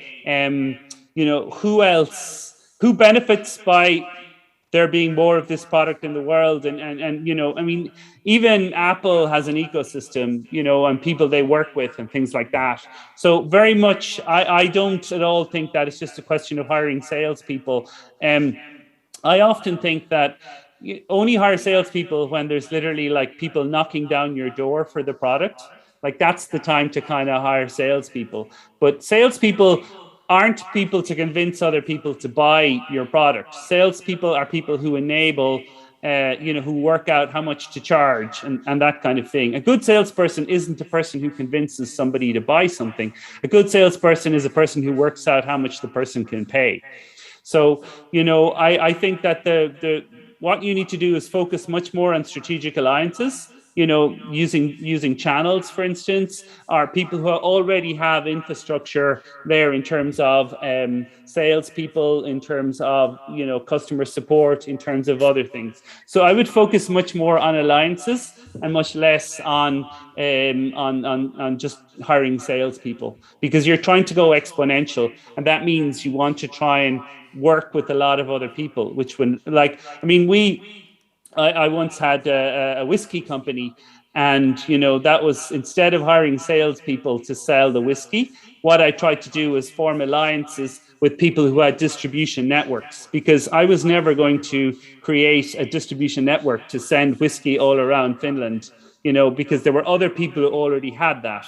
So why not work with them to do it rather than build something myself? So that's always my advice to people. Try to find people who already have what you need and see if you can work with them rather than creating it yourself.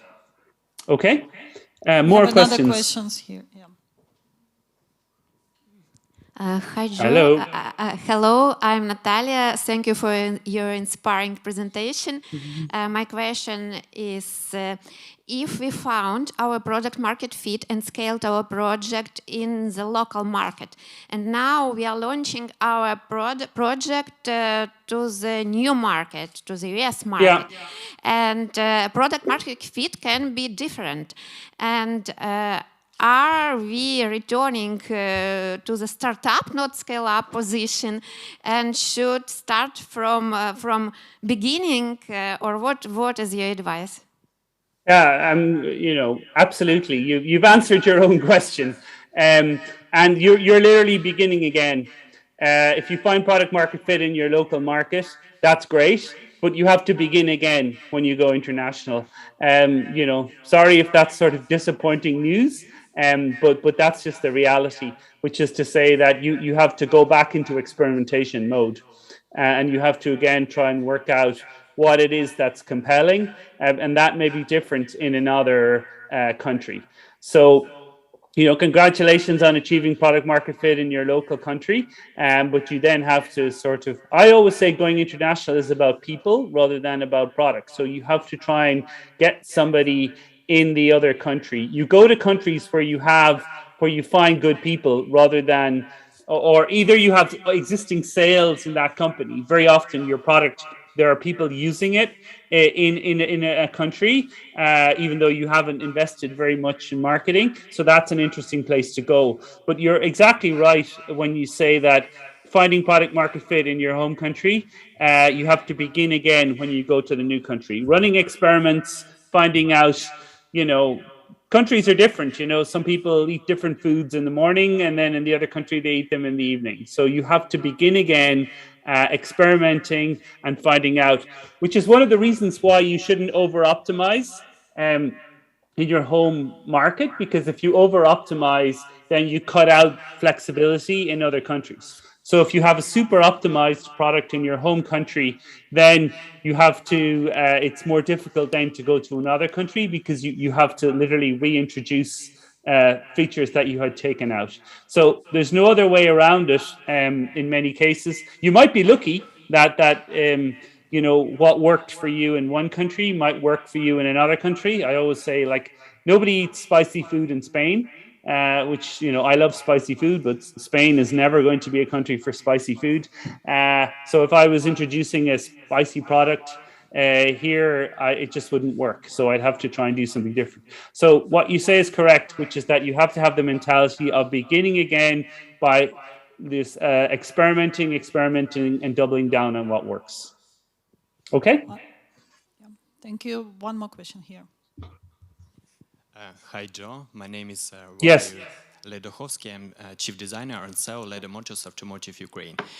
I was reading your book, Growing Big but Not Corporate. I have a business model to create automotive company like Tesla Motors, and I wanna, in partnership with Morgan Stanley, be on the American stock, on the financial instrument SPAC. And I have a question.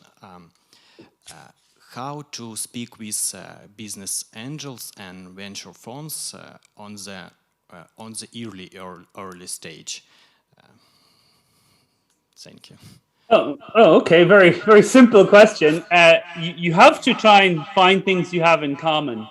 And that can be things like nationality, but it can also be things like both of you love fast cars or something like that.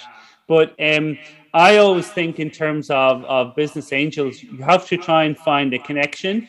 It's never, business angels don't invest just for financial return. In case most of them don't actually, they already have money. They very often invest because they want to see an area progress rather than anything else. So what you need to try and do is identify business angels for whom you have things in common. So if you have a car company, people who like fast cars, or so find business angels, and before you send them the PowerPoint deck, find out what kind of car they drive. And if they drive like a Fiat or something, although a Fiat is Italian, but if they drive a Honda or a Toyota, don't send them your business plan. You have to try and find something. But like in Ireland, we always use networks. That's like, we just find other Irish people, because they will sort of feel obligated almost to look at your plans and something like that. And we always ask them for a referral. In other words, if somebody says, no, I'm not interested, always get them to refer you to somebody else. People may not, you might have a great idea, but the timing mightn't be right. So because of that, what you need to do is to ask them for a referral. So that's what I would say. It's almost like being a police or like a intelligence services or something like that. Find out what you can about angel investors. You know, what kind of car they drive, who their friends are, you know, what football teams they support, you know, whether they have any connection to, whether they might like the idea of coming to Kiev like 4 times a year.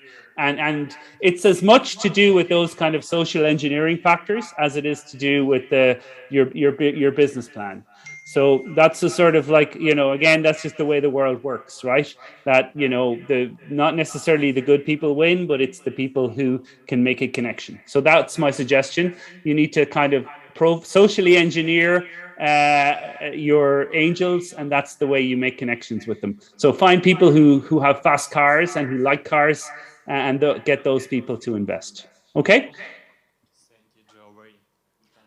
Thank you, Professor. Do you have some time? We can't let you go. There is another question from the audience, if you have. Yes. Yeah. Yes, I have. Yes, please go ahead. Hi, Joe. My name is Vika. My question probably won't be very easy for you, but it's something that's interesting for me. So we as startups, we often hear this term product market fit, but I honestly don't understand what are the clear signs that you have reached this point of product market fit. And are these like LOIs or pilots, or when you start sales, what is the point? How do you understand that you have reached this point? Thank you.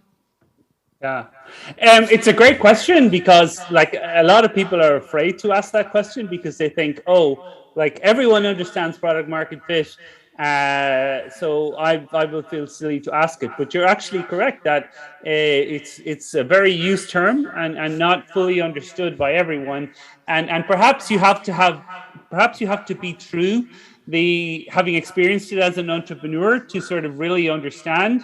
I've often described it's like being in love. I don't know whether that works, that you sort of like, you know, you can never say 100%, you know, you're in love, but there are sort of signs that indicate that maybe you are in love. And my explanation of product market fit are when there are customers coming to you.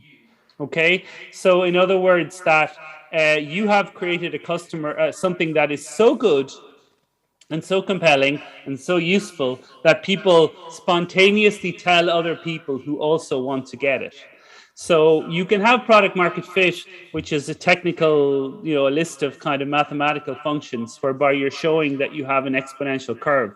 But realistically, it's when you have created something that solves a problem for people that your existing customers literally spontaneously tell other people. Like, I'll give you an example. I'll use Airbnb again. You know, Airbnb had people spontaneously putting their properties on the Airbnb website, even though they had no operations in that country. So, you know, that's a sort of a sign that what they had done had a product market fit. So in other words, countries like Azerbaijan, or for instance, people were just uploading their properties in Baku onto Airbnb, even though Airbnb had no legal structures in Azerbaijan or no currency or anything like that.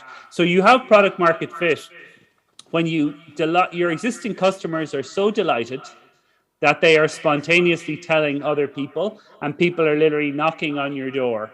The other indication of it perhaps is that if you went to your existing customers and said, you know, we're closing down the company, you know, we're not going to do this anymore, and the customers reacted negatively and said, no, you can't do that. I love your product. I can't live without it. So that's an indication that you have created something that has product market fit. In other words, you've created exactly the right product for exactly the right market. And if your customers are telling you, I use your product every day, I can't live without it, I love it, then you have product market fit. Or if you have people knocking down your door saying, you know, your product is wonderful, wonderful, wonderful. You know, how can I help? Like, you know, these kind of things. If you have to convince other people, you know, all the time to use your product, then you don't have product market fit. So there is a very good a guy called Tren Griffin, Trengriffen, Tren Griffin. Oh well, it's Trengriffin, I think it is. And he has a very good reading if you Google him about product market fit. But, you know, the wonderful thing is that, you know, we live in the internet age, and, you know, you can Google, there's like 100 presentations on YouTube of people explaining. There's another guy called Des Trainer who's really good as well. There's 100 kind of presentations on YouTube, some of whom have only 500 people have ever watched them, explaining like what exactly is product market fit. So, you know, we don't live in a world anymore where, you know, like we're constrained by what's in our local library. Once you're connected to the internet, the information is available. So I would say to you, which is to read either Trengriffin or Des Trainer, or Google the words, what is product market fit? And that will help you a lot to understand what it is. And just I'll say one more thing, which is to say that if you get a good product market fit, literally the rest is easy. You know, it really is the most important factor, getting a product market fit, which is adjusting your product and adjusting your market so that they work together. If you get a good product market fit, you don't have to execute well. If you have a kind of an average or a poor product market fit, then you have to execute perfectly in order to succeed. But like Twitter, for example, had a perfect product market fit and terrible execution. So the better your product market fit, the worse your execution can be, and you'll still succeed. Was that helpful? Yeah, thank you. I think it's all for the Q&A. Professor, thank you so much. Thank you for your kind advices and for the energy you brought to our participants this morning. And we have a short break right now. We will come back in 15 minutes. We kindly ask you to be in time here, and you can join the break there. Okay, thank you. Bye-bye.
everybody. We are move on our program.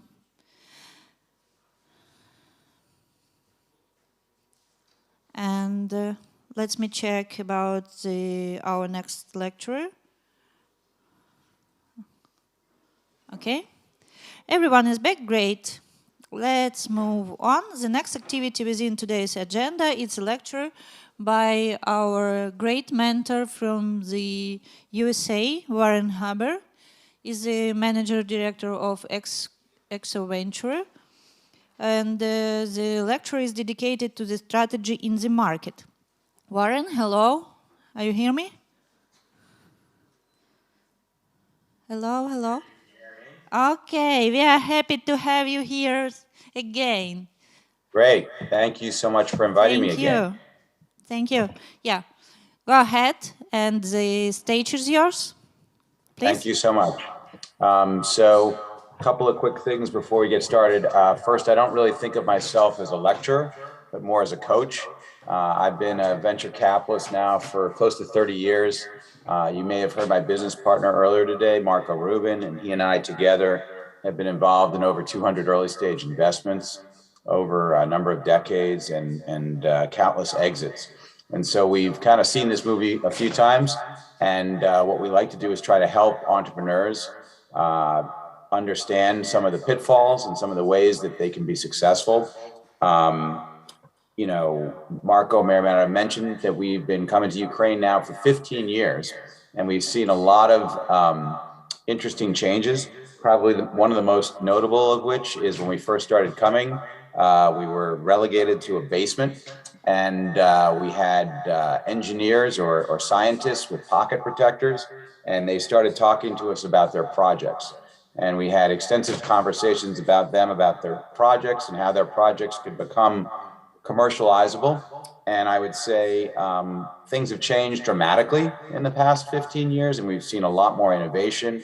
And you as entrepreneurs have really embraced a lot of what we've been seeing globally, which is a focus on really a market orientation. With that said, a lot of the things that we've been teaching over the past 15 years to Ukraine are still relevant today. And so a lot of the tenets of what I'm talking about have helped your predecessors. We actually have a company right now we're working with that we met in Ukraine about 7 or 8 years ago and is now coming to the US. But it can take time and it can take work. So the purpose of my presentation today is to talk about go-to-market strategy and understanding the product customer competition.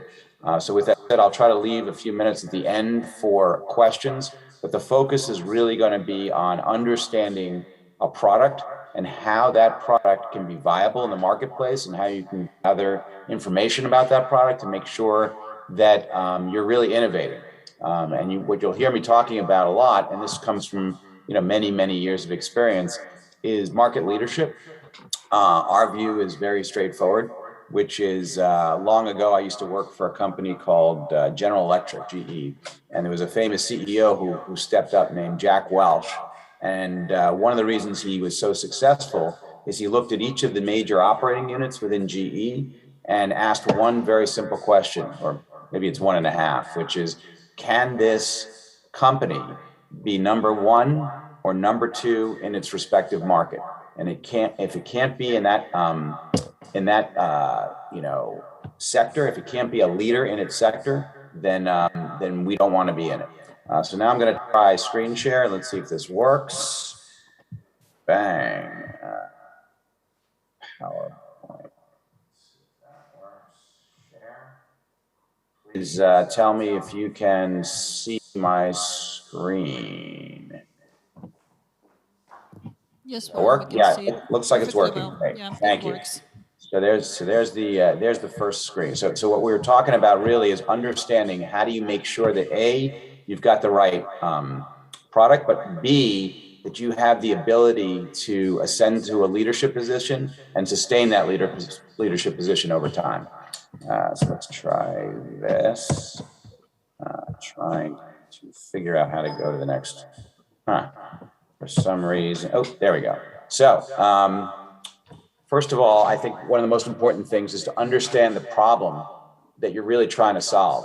And if you're an entrepreneur and you don't think there's a problem you're solving, then you might want to find a new job, because that's basically what entrepreneurs do for a living. We get a lot of people who come to us and say, I want to be rich and famous, or I want to create a unicorn, or, I want to, retire early. And those are all fine.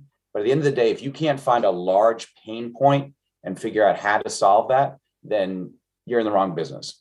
The second thing, which we find a lot of entrepreneurs have to grapple with, is concisely being able to articulate what is the solution to that problem. So how are you solving this big problem, right? And if you don't have a huge problem and you haven't figured out how to really focus on a concise solution, at least you can articulate it concisely, then again, you're stumbling at the early stages. Then what you need to do, obviously, is really focus on a go-to-market strategy, formulating a specific way in which you're going to get that product to the market. And as you'll find out, sometimes there are various ways you can get there, and not all are appropriate for all different companies. So the question then is, okay, what is the solution? How do you get that product to market? And more importantly, verifying, in fact, that there is a real market for that product. And sometimes you have to iterate this. You've heard this term, the newest term they use is pivot, but this has been going on for decades, where basically entrepreneurs like you have to figure out what is it that is unique and can allow you to basically tackle either a large existing market or disrupt a large market, or find a new trend and be able to basically ride that trend. And if you can't do one of those two and sustain a leadership position, then I would argue that you as an entrepreneur need to find another job. This is something that people don't focus on as much as they should, which is the timing.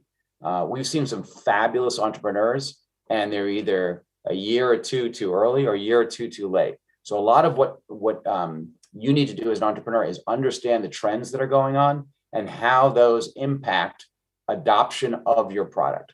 And if you're off, sometimes you have to go into hibernation mode, or if you're too late, sometimes you have to re-innovate. But timing is critical from both the investor standpoint as well as the entrepreneur standpoint.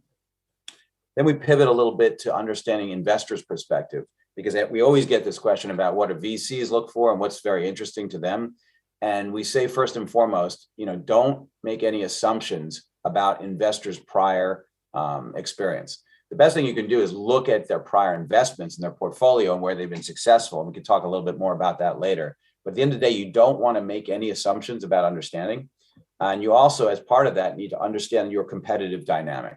And something, again, we really urge our entrepreneurs to do is spend a lot of time doing primary diligence and understanding the competitive landscape.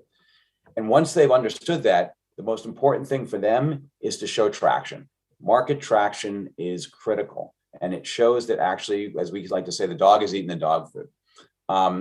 And one of the things you can do to basically continue that ascension of your product is to delight your customers. So at the end of the day, if your customers become evangelists for your product or service, that's the easiest way to continue to sell, right? What you want to do is try to remove as much friction as possible so that you build grassroots adoption, whether it's in a consumer adoption or it's enterprise adoption, that basically your customers are delighted with it and they become reference points for new customers. And then make sure that you communicate with your customers. And one of the things that people do now on the internet is they do a lot of surveying. We talk much more about watching your customers and watch how they behave, because oftentimes customers won't clearly articulate what they want, or they may not necessarily know what they want until they start interacting with your product or service. And so it's critical that you watch how they interact with your product and use that to inform how you innovate. So let's try to jump in here. So this sounds very basic, but it's amazing the myriad of entrepreneurs that miss this point. So just bear with me for a second. It sounds very fundamental, but it's actually an issue that plagues a lot of entrepreneurs, which is making sure that your plan articulates what is it the problem you're solving. And we're going to go back to some very ancient innovations. The first of which is the paperclip. And the paperclip is in essence a contorted piece of cylindrical metallic wire which employs tensile strength. And I can tell you that, 75 years ago, if people said to customers, look, I have a contorted piece of cylindrical wire that's going to solve your problems, we wouldn't be using paper clips today. The point is, you need to look at it from the customer's perspective. The customer's problem is they have paper now littered all over their desk and they need to organize it, right? So the correct value proposition for the paperclip is a need to organize, paper, right? A little bit more current example is the computer connector, right? Is an incorrect example would be an external bus standard that supports data transfer rates. And now it's obviously bigger than 12 megabits per second. But if people went to computer manufacturers early on and said, we need to provide an external bus standard, right? Consumers would have no idea what they're talking about. What consumers wanted was just a port in the side of their computer they could plug things into. Now every computer has it. But the point is, you need to look at it from the customer's perspective. The last example is one that's become a multi-billion-dollar industry, and you would never realize it, which is a big company called 3M developed something called the sticky note back in the, I think it was the 90s. There's a guy named Spencer Silver who was in the lab, and he was trying to invent a strong adhesive, and he couldn't get it right. In fact, he developed a weak one, but he basically threw it into the side of the lab. And his friend, Arthur Fry, went to church, and he started using this sticky note to basically demarcate or remember different pages in the Bible.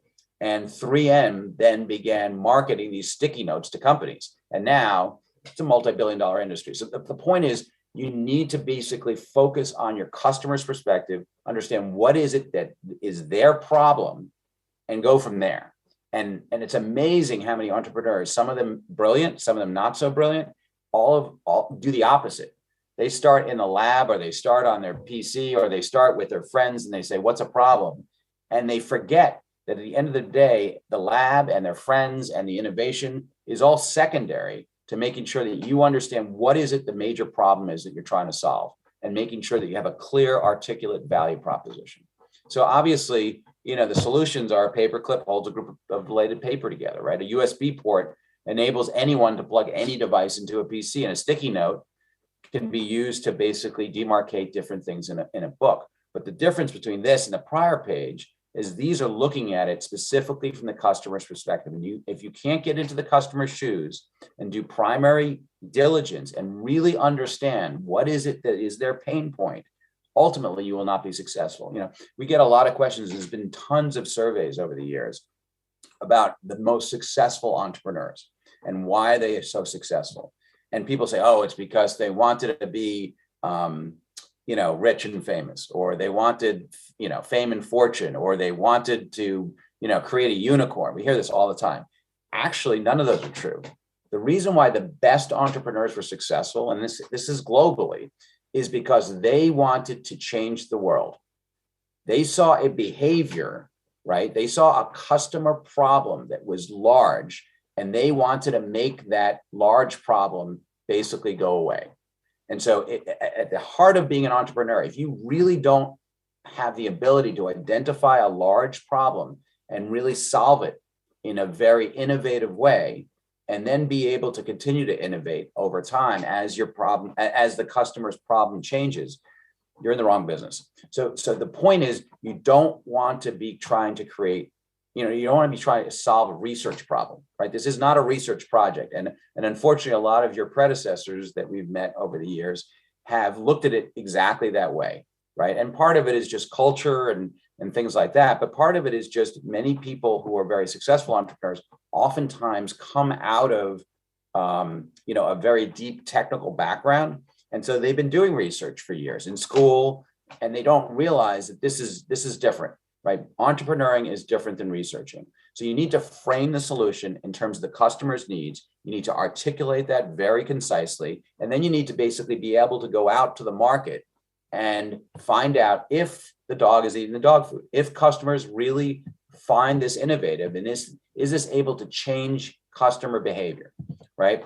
So the way you verify that there's a market is through observation. Actually, you go out and you speak to customers, you speak to prospective customers, you speak to competitors' customers, and it doesn't need to be 100% perfect. You've probably heard a lot of terminology around the MVP. But the MVP is, I mean, the most successful entrepreneurs have been doing that for a long time, which is they're going out, speaking to a bunch of customers and saying, okay, I'm going to come back in a month or two and show you something. It's not going to be perfect, but you tell me if this solves that big problem, right? And sometimes the customer says, you know, you need to tweak this, or you need to change the color, you need to change, you know, this or that. And your job as an entrepreneur is to listen intently to what they say, but more importantly, to watch their behavior. How do they interact with your product or service, right? What is it that they are doing with it? What is it they're not doing with it? How does it compare to their current behavior? Because the most difficult thing you have to do as an entrepreneur is to change customers' behaviors, right? That's what you're trying to do. Sounds easy. It's extremely difficult because we as human beings are very used to doing the same thing. We get into our habits and we do the same thing. So, you know, if you asked me in 1999, my business partner, Mayor, I mentioned this to you earlier, but he ran into a bunch of guys in California that were trying to innovate search. At the time, there were 20 different ways you could search online. And there were two guys who basically said, you know what? I think there's only two things that matter to customers when they search, right? One is relevancy and two is speed. And so we're going to develop a search engine that's really fast and really relevant. And guess what? It's now one of the largest media companies in the world, right? Google eclipses the size of most companies. But the point is, they started with a very simple proposition. And these were two, you know, Stanford, I mean, these were brilliant guys, but they got out of their shoes, they got out of the lab, and they said, what is it that customers really want? And customers wanted search, and, you know, that was fast and effective. And guess what? You know, the 19 other search engines, you probably never heard of companies like Alta Vista and Yahoo Search, and they disappeared and they became the prevalent search. Nowadays, if you say to someone you're doing a search, they say, no, you're doing a Google search. That wasn't the case 20 years ago. The point is, you want to try to create something that becomes the standard. And the way you do that is by understanding what is the customer's issues, right? And trying to solve them in an efficient way. So never assume that you know exactly what customers want until you watch how they interface with your product. This is something we talk about extensively because it stems from a lot of mistakes that have been made over the years, and it's really important, which is why now, right? At the time in 99, when we were talking about search, right, the big issue was the internet was proliferating. There was an enormous amount of information out there. And then why now was that consumers couldn't find the information they needed. So the question you have to ask yourself as an entrepreneur is, what is allowing me to basically exploit this market opportunity today? Are there regulatory changes? Are there new standards? Is there changes in the competitive dynamic? Or are customers' needs changing? Or potentially, are there new ways that this product or service can get to market? And what are the things that are helping me, right, be effective in getting my product or service to market? And what are the things that are working against me? What's impeding me? So it's important to understand timing, because as an entrepreneur, timing is critical to entering a new market opportunity. Then the question is, how do you get that product or service to the market, right? And, you know, there's been a lot focused on kind of SEO, search engine optimization, and email and social networks. They're all important, right? But the question is, what is the most important to your customer, right? How do you reach your customer in an effective, efficient way? And you can't always assume that it's the way you would, you know, normally expect. So the question is, are they going through channels, right? Are there distributors that are basically integral to the success of your market? Is it a one-to-one model, or is it one-to-many sales model? Also understanding the role of email, web, search engines, obviously social media, and then understanding the importance of account management. You know, the joke in our business is there are a lot of folks that are freemium models, right? But they never actually sell anything to people, right? People always used to say, well, search engines are free. Search engines aren't free, right? Search engines are selling you advertisements, and that ad market is enormous, right? So what is the cost that someone is basically incurring to use your product or service, and how much value can you extract from them? If it's a freemium model over long term, it won't survive. So you need to figure out what is it that's the commercialization opportunity and what is the transactional opportunity. And as importantly, what is the value to the end customer for your product or service? And if the value proposition isn't significant, the worst thing that can happen is customer does nothing. The customer doesn't change their behavior. They keep doing what they're doing. And again, don't underestimate how difficult it is to change a large swath of customer behavior. And that's your challenge as an entrepreneur. So, one of the things we talk about a lot is churn. Some of the most prolific e-commerce companies have churn that's 70, 80%. So imagine a bucket, right? And you're trying to fill it up with water and 3/4 of the water is coming out the bottom, right? You're constantly having to pour more and more water in that. My view is, as an entrepreneur, that's a lot harder than if only 3 to 5% of the water is trickling out. So try to figure out what is it that customers want and why they won't change. A great example of a market with significant churn is one we're all familiar with, is the cell phone, right? So cell phone companies had the biggest problem when they first started, which is they would sell a cell phone and people would basically change cell phones every year. And so some of the largest companies started scratching their head and saying, what can we do? So what they did was they said, you know what? Let's give the phone to people for free or for a nominal amount. We'll charge them whatever it is, 100, 200 euros for the phone.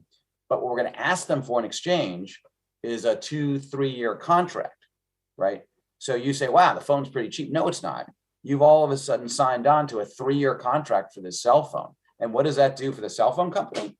It significantly reduces churn, right? So it's important for you as the entrepreneur to understand what is it the ultimate value proposition for your customer? What is it going to help you to retain that customer and delight that customer, which we'll talk about in a minute.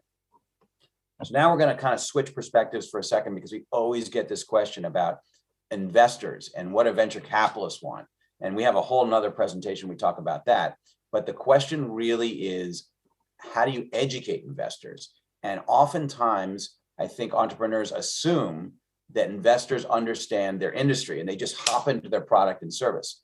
But the question is really, and you've probably heard this in a couple of prior presentations, what's going on in the industry right now? What's changing in the market? Is it expanding, contracting? Are there consolidations going on? Are there mergers or are there failures? And the real question from your standpoint as an entrepreneur is, what have you learned from these changes, right? So every industry has its own unique dynamics, and it's important for you as an entrepreneur to understand those dynamics, be current, and be able to speak to them. And if you can't do that, I can promise you, day one, it's going to be very difficult to get an investor on board with understanding what you're trying to do. So, there's been many books written on barriers to entry. But at the end of the day, I think it's really important to understand what is a true barrier to entry. And a lot of folks simplistically say, well, it's intellectual property, or we've got the best price, or, our product just has, and we'll talk about this in a minute, we have better feature and functionality. But a true barrier to competition, right, enables your customers to be confident that they have the leading product or service over the long term, right? It's not something they just sign up for a freemium model for 90 days or 6 months, but it's something that disables other competitors from coming in and poaching your customers. I mean, that's a true barrier to entry. And once you've established that barrier to entry, you need to continually observe the customer behavior we talked about before, innovate, so that you can maintain that barrier over long terms. And the most successful companies have figured that out. Don't kid yourself. If you can't do this over a sustainable period of time, you will not be able to maintain a market leadership position. And ultimately you'll end up, kind of roadkill. So what is it we're really looking for, right? There's two ways to look at this. One is if it's an emerging market, it's a small market. The question is, why now? The timing. What are the catalysts for growth? What is it that's causing this market to just explode? What are the impediments for growth, right? What's getting in the way of growth? And specifically finding objective data. My business partner and I like to joke that people go and say, well, the source is the internet. The source ain't the internet. The internet can prove anything to anyone. You need to go out there and find verifiable, confirmatory data about the market, right? What is it that's demonstrating that this market is about to explode, and why now, right? And without that data, it's very difficult to convince investors and yourself and your employees that this is really the time. The best entrepreneurs have this market data readily available at their fingertips. And then you can quantify the growth rate through this external data, right? And so you can show that, let's pick a market right now that's growing very rapidly. Trying to think of one that's top of my, this is a sector that some of you are focused on right now, sustainability and the agribusiness. The sustainability market is exploding right now, right? It's growing at a voluminous rate, and sustainability is fortunately becoming a global phenomenon. So here's the trick. You want to find a product or service that is so enticing, that's so compelling, that your product or service can grow quicker than the market rate. And that's the definition of market leadership, right? So once you've got this data, and once you've started to go out to the market and look at customer adoption, the question is, are they adopting it faster than the market growth? If it's a large market that already exists, then the focus is disruption, right? How is your product dramatically changing? So a while ago, there was a company you may or may not have heard of called Skype. And before Skype, you would call from the US to Ukraine, and a typical call would be, 5-10 euros. All of a sudden, Skype came out and said, you know what, you can hop on your computer, and for $20 a month, we'll give you unlimited international phone calls. Now, granted, the quality of the calls initially on Skype were marginal. They weren't bad. They weren't great. They weren't bad. But people said, you know what, I don't really need the quality that my cell phone offers. If I can get marginal quality and the price is 10% of what my typical cell phone bill is, I'll take it. The point was that was a market that was ready for disruption. It was ripe for disruption. And what really mattered to people was they were willing to compromise a little bit of quality on the audio for a much lower price point. So the point is, in order to replace an incumbent in a large existing market, you have to be dramatically better, right? Again, keep in mind, what you're trying to do as an entrepreneur is change customer behavior. And customers don't normally change behavior for a marginal improvement, right? They're looking for something that's dramatically different. And if they do start to adopt it, one of the best benefits to you as an entrepreneur is they begin telling other customers. And other customers approach them and they say, well, why are you using this? They say, this solution is incredible. I've been looking for this my whole career, and I finally found something that's so compelling, I don't have a choice but to change. I've got to change. It becomes basically a market, a de facto market standard. So as I mentioned before, it's really critical to go out and find verifiable data as to your market size, your growth, and the composition of the market. And all of those add an enormous amount of credibility to your business plan, but also to your pitch and to your employees and to customers, right? Customers want to know, what the market looks like. They want to, you ultimately have to be an expert on this information in order to be able to evangelize the market. And that's really what you are as entrepreneurs. You're market evangelists, whether you realize it or not. And so data becomes a very important tool to help you create a compelling case for prospective customers. Now, you've probably seen different iterations of this, and we've been using different versions of this table for a number of years. But really what it does is it shows an insight into the competitive dynamics. Here, you're the newco, and then you've got different competitors. But the most important thing that people don't emphasize is this is not something that you or your employees or folks that have, engineers are doing, right? You're going out to the market, right, and trying to observe customer behavior and how they interact with competitors, and then try to figure out what are the additional attributes that you can add to your product or service so that customers change their behavior. And the thing to keep in mind when looking at this is if you survey customers, which isn't a bad start, oftentimes customers don't even know themselves when you ask them. And you say, if you went back when Skype exploded and you said to people, if we offered a slightly less quality audio standard for phones, for international calls. And it was $20 a month. Customers say, you know what? I'm real happy with my cell phone and I'm not going to hop on my PC to make phone calls. You probably surveyed 100 customers, 99 of them would say, I am never going to make a phone call off my PC. But then once they demonstrated it, right, people said, oh, you know what? It's not that hard. I put on some headphones and you know what? I saved myself, $300 a month or 300 euros a month. It's pretty good. The point is, you can't always trust what customers say. Sometimes they know, but oftentimes they don't know exactly what they want until they actually have the opportunity to interact with your product or service. And then what you need to do is figure out what are those attributes that will cause them to change their behavior, right? And that's what informs this. So a lot of people say, well, you know what? I added this feature because, my rich uncle or an investor told me that I should add this attribute. I would say that the rich uncle and the investor don't matter squat. What matters is that market that we were trying to research earlier and trying to make sure that you do fundamental research to understand what is it that's going to cause them to change their behavior. So surveys are fine, but at the end of the day, your job as an entrepreneur is to watch customer behavior and understand what is it that's going to help them change their behavior. This is something that a lot of entrepreneurs overlook, and it's so important, which is understanding the competitive offerings out there. Understanding specifically how does the competition stack up against your offering, and try to compare them in an objective fashion. Meaning, what is it objectively that your customers are using to evaluate your product against the competition, and what would cause them to change? And again, an answer like, well, mine's cheaper, or mine has a couple of extra features, or mine has, less downtime is not enough, right? Incremental changes in and of themselves are usually not enough to change behavior. You need massive changes in order to motivate a customer to change. So the question then is, why are they buying or not buying their products out there?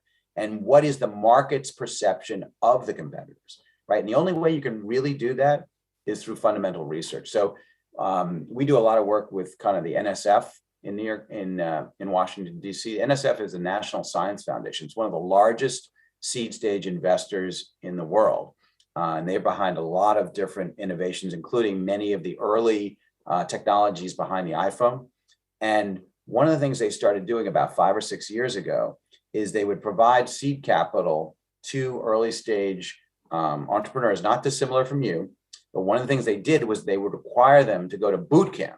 And you guys have probably now heard about these things, where they spend about 2 months just going out and contacting 100 prospective customers and listening to what they wanted, and then trying to figure out how that informs their product. It's called customer discovery, and it's critical. And it's something that a lot of entrepreneurs say, you know what, I know that stuff. I've spoken to 3 or 4 people. I know what to, and you bolt ahead to the next step. And you forget that customer discovery is critical to basically understanding your market and what is it that's going to help you become dominant.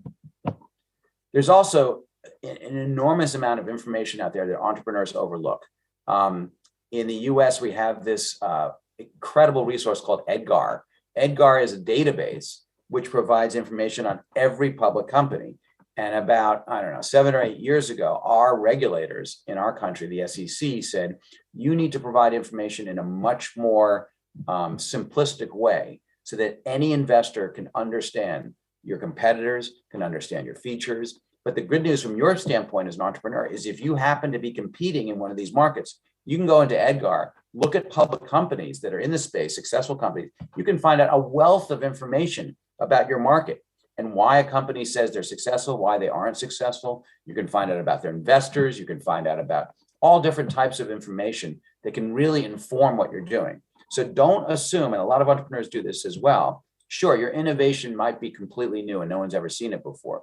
But in terms of the business model, in terms of market data, in terms of how you structure your company, what does your management team look like? This is information that's readily available out there. And we have this great thing called the internet, which you can tap into to use to source that information. Other sources of competitive information are channel partners, folks that are distributing your product service to the market. People don't realize that those channel partners not only can provide enormous amount of information, they can provide capital, they can provide all different types of pricing information. They can provide competitive information, also acquisitions. Look at what's going on in the market that you're potentially competing in, and look at what is motivating some companies to buy others. And there's a dual benefit there. One is you can start to understand the market dynamics that are going on. But secondly, you can potentially understand what a downstream exit can look like. There's been so much focus on, becoming public, when we have these things in the US which have become very popular recently, in vogue, called SPACs, which basically allows a company to, a private company, to back into a public company and become public. Doesn't mean anything. You can be a public company, you can be failing, you can be a private company, you can be failing. The public markets are secondary. They're just another source of financing for you as an entrepreneur. At the end of the day, what you want to try to figure out is, how can you prevail? How can you achieve hypergrowth? How can you be the dominant player in a market and grow faster than the market, right? You want to ascend to market leadership and figure out how to sustain that position over time. And the way you do that is by demonstrating rapid adoption. We're involved in a company that was launched about 15 years ago out of Israel, and then came to the US, and it's now become the dominant payment company in the world. And one of the things they were able to do early on is basically evangelize their payment model to the point at which they were growing at 1% a week, right? So that doesn't sound like a lot, but if you compound that, right, 1% a week, right, all of a sudden you notice this is an extraordinary growth trajectory. The point was that their market was exploding, and they were actually growing even faster than their market. And it allowed them over the past decade and a half to become an extraordinary market leader. They recently went public, but the public is secondary, right? The fact that they're an enormous multi-billion-dollar company is secondary. The point is that they focused intently on a major pain point for their customers, and basically identified what are the metrics of growth, and kept modulating their product to meet the needs of their end customer. So what you want to do is, that information that you've garnered from, market information, you want to benchmark yourself against that and figure out, why is it, right? If you're growing slower than the market, why is it? Why aren't customers jumping to try to get your product or service? So in essence, what you're trying to do is delight your customers, right? This results in enormous benefits, one of which is you get what's called reference clients, right? And reference clients actually leverage the efforts you're making, because they become, in essence, salespeople or evangelists for your customer, right? It significantly lowers your acquisition costs, right? CAC is something people are always looking at. And it also significantly reduces churn rate, because if your customers are delighted, they're much less likely to then go to a competition. It creates wonderful buzz around the company and makes capital financing much easier, right? So if you go to one of the things we joke about is, entrepreneurs come to us and we have a discussion and we say, well, what is your revenue going to look like this year? And they say, well, we're going to have, 500,000 customers by December, and we're going to have, $1 million in revenue. We say, great. And we check in with them then in December, and what they say is, you know what, we kind of stumbled, and we've repurposed the product or service, and now we've got 250,000 customers, and we've got 500,000 in revenue. We didn't achieve our numbers. And we say, fine. What have you done to try to understand your market? Fine. The second entrepreneur is one who says, you know what, we're going to have 500,000. We're going to have 500,000 customers this year, $1 million in revenue. And they've done an enormous amount of homework to understand what their adoption rates look like, what their market's going to look like. They understand their customer behavior. They've basically figured out, as my predecessor mentioned, the product fit, right? And then all of a sudden they come back to us in December. And they say, you know what? Unfortunately, our numbers are different than what we thought. We actually have 2 million customers, and we're going to do $5 million in revenue. So I ask you, as the audience, as entrepreneurs, which one do you think, entrepreneur A or B, is more likely to secure financing in the market? My point is, you need to be very clear about your market, understand your market, manage expectations, and delight your customers so that they can basically swarm to your product or service, right? Customer communication is also key, which is establishing a clear line of communication so that, in essence, you can understand why is it that your customers like or dislike it.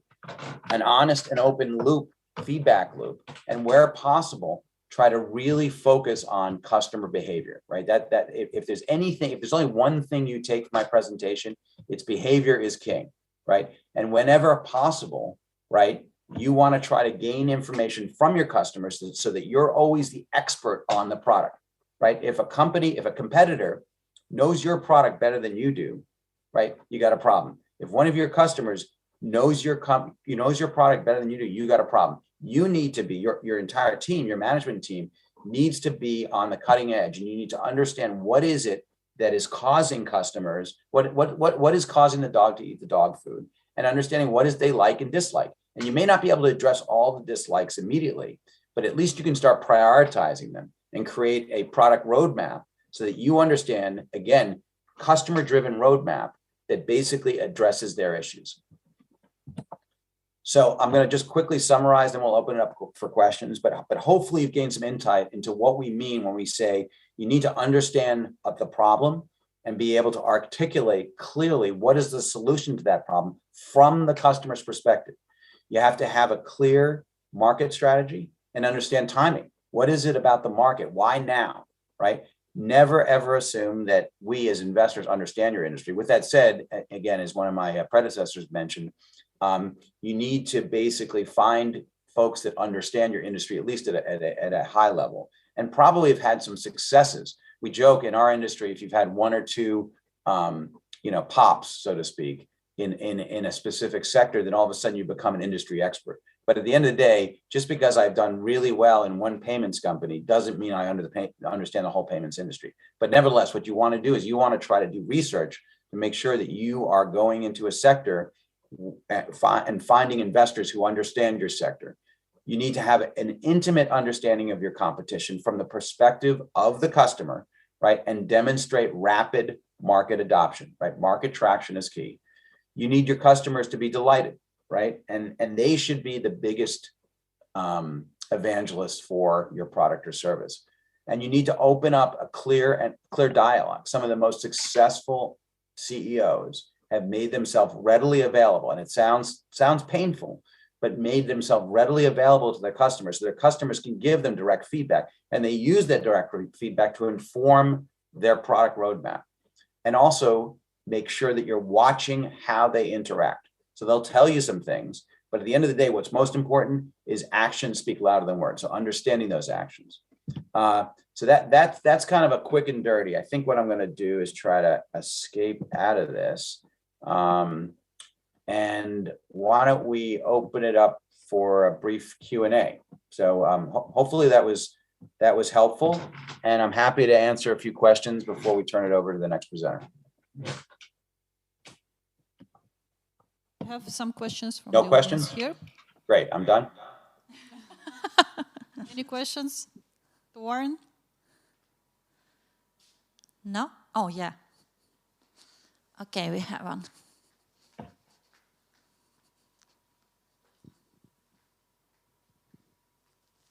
Hello, Warren. My name is Victoria. Hi, Victoria. Yes, I am from startup Carbominer. We're a sustainable startup, hardware.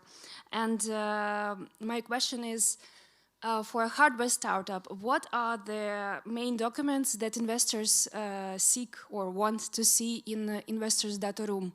What do we need to show to prove our potential during due diligence? Thank you. You're welcome. Thank you for the question. Hardware is something we don't focus on a lot. We do more software, but I would say there are some similarities between the way you would present a hardware company and a software company, right? Which is, and we have a whole presentation on this, but at a high level, right? First, you want to make sure that you've defined the market opportunity, right? That you have a product that obviously identifies that market. You need to show, market traction. And then the question is, hardware, the issue is you have to invest a lot, as you know, in that hardware. And so the question is, how do you efficiently invest capital in that hardware so that you can achieve, that market dominance, right? That's at the end of the day, because a lot of investors, one of the reasons why software has been so prevalent over the years is it's very capital efficient, right? You can put $250,000, $500,000 in a company, and you can rapidly identify whether, you know, the company is starting to see some market traction. With hardware, unfortunately, most hardware, not all, but most hardware, the cost of entry is higher. And so, and you probably know this better than anyone, but you know, an entrepreneur is probably looking to raise $1, $2, $3, $4, $5 million in order to basically find out whether the dog's eating the dog food. And so what you need to do is figure out what is the smallest chunk of capital that would allow an investor to readily see that you can be dominant in your marketplace, right? And there's a whole host of, you know, slides we can go through on another morning, but in essence, what you're trying to show is that this hardware, once it's established, and there may be intellectual property, there may be feature and functionality, there may be, you know, special channels that you're using to distribute it, but you need to show that once you've invested this capital, it provides you with a demonstrably better product in the market, right, that other competitors can't readily replicate. Does that answer your question? Great. Other questions? Other question? Hi, Warren. Thanks for your presentation. My name is Natalia. Tell me, please, what indicators are more important to prove our go-to-market strategy and product market fit? Quantitative indicators, for example, numbers of users, or revenue? Because sometimes it's not equal. I would say yes and, right? So I mean, sure, customer adoption's great, but the real question is, what value are customers ascribing to your product or service, right? So everyone, as I mentioned earlier in my presentation, you know, talks about the freemium model, and that, you know, they splattered the market with, and I got a question a couple of days ago on another conference I was working on, and saying, well, what are the fads that I'm looking for? As an entrepreneur, you don't really care about fads, right? You're looking for long-term trends, right? Major secular trends, and those should be driving, right, your customer adoption. And then if you are extracting enough value, in other words, your value proposition is such that it's so compelling for customers will pay for it. And that's what you need to prove, right? So there's no like chemistry to say, oh, you need to have X million customers and X million revenue. But what you do need to be showing is that customers are swarming to your product or service, right? That you're achieving extraordinary market adoption, and that you are exceeding, right, your market forecasts, right? So you need to look at the market and say, well, the market's forecast for the next, you know, 3 to 5 years is a, you know, 12%, 15%, 20% growth rate. And what we're seeing, you know, charging our customers X because we think that this is the appropriate amount, is that the adoption is far exceeding it. It's 5, 10% above the forecasted market rate. And that's the reason why we think we can be number 1 or number 2 in our market, and the revenue then falls out of that, right? Does that answer your question? Thank you. Good. Okay. Okay. Any other questions? One more question. Yeah. Terrific. Thank you Hi. for the question. My name is Pavel. I represent Project Eruka. It's city farms for retail and HoReCa. And I have one question about invests. So what's the question? Usually I see when startups even have no MVP, but try to raise millions of dollars usually from venture funds from Europe or United States. But how do you think if it's a nice idea when you not try to raise millions at start, but try to release a pilot project with huge corporation, and when you already have like a small business, raise money for development this business? How do you think if it's a nice idea? Because when you read something about Ukrainian venture capital, you can read raise money, raise money, raise money. But even if you have no product, already created product, raise money. how do you think if it's correct idea or better to start to work with huge corporation if you have this possibility, and after them invest to develop your business? That's a great question, and it's somewhat complicated, Pavel, but I'll try to address it. So I'll tell you a couple of little dirty secrets about our industry. The first is that at the end of the day, very few entrepreneurs actually secure venture capital. Venture capital probably only provides, maybe it's 5% of the capital to entrepreneurs around the world. Entrepreneurs use credit card financing, they use angel financing, they use rich uncles, they use the channels I mentioned, they use large corporations. And for many of them, it's more appropriate than venture capital because venture capital has very high expectations associated with it. It's, as I mentioned, we're looking for companies that have extraordinary growth projections, and we're also have expectations that the entrepreneur is going to be able to achieve certain milestones very rapidly. My point being is that you can be a very successful entrepreneur. In fact, some of the most successful entrepreneurs in the world, I don't know if you've ever heard of a company called Bloomberg LLC that's based out of New York City. It's considered one of the dominant financial services platforms in the world. Michael Bloomberg never raised a dime of outside capital. That was all internally funded. So as an entrepreneur, despite what you might be hearing from folks, you don't have to necessarily raise financing until you really need it. And sometimes the best time to raise financing is when you don't need it. So getting back to your original question, if you've got a corporation and it's a major corporation and they're willing to do a pilot with you and really help you validate that your product is going to be the dominant player in the market, I would run with that. The only major caveat, the only major consideration or concern I'd have is what type of strings do they have attached to it? Do they want exclusivity? Do they want to be the only distributor? And so you need to make sure that you obviously have the right to sell it in other channels and sell it in other ways. But if they're saying, we want to work with you on a test basis and try this out, and they're not asking for a lot of special bells and whistles, I would jump at that opportunity. And again, a lot of my peers wouldn't like me to say this, but I would say you don't necessarily need venture capital. You don't need angel financing. There's been a lot written about all the sexiness and all the help, but I got to tell you, a lot of investors do more harm than good. And if the investor has interests that are not completely aligned with you and doesn't understand what you're doing, and can be very beneficial to your market, then it can end up destroying your company. And so my point is, if there's some group out there, some company out there, some distributor or channel partner that can really help you, and they can provide you with bootstrapping financing, and they can help validate your market, and they can help leverage your team to validate that you can be a market leader in a specific sector, I would jump at that, making sure that you're not ending up getting handcuffed, kind of shackled to that company, and you have to be exclusive going forward. Does that answer your question, Pavel? I think no, thanks a lot. Okay.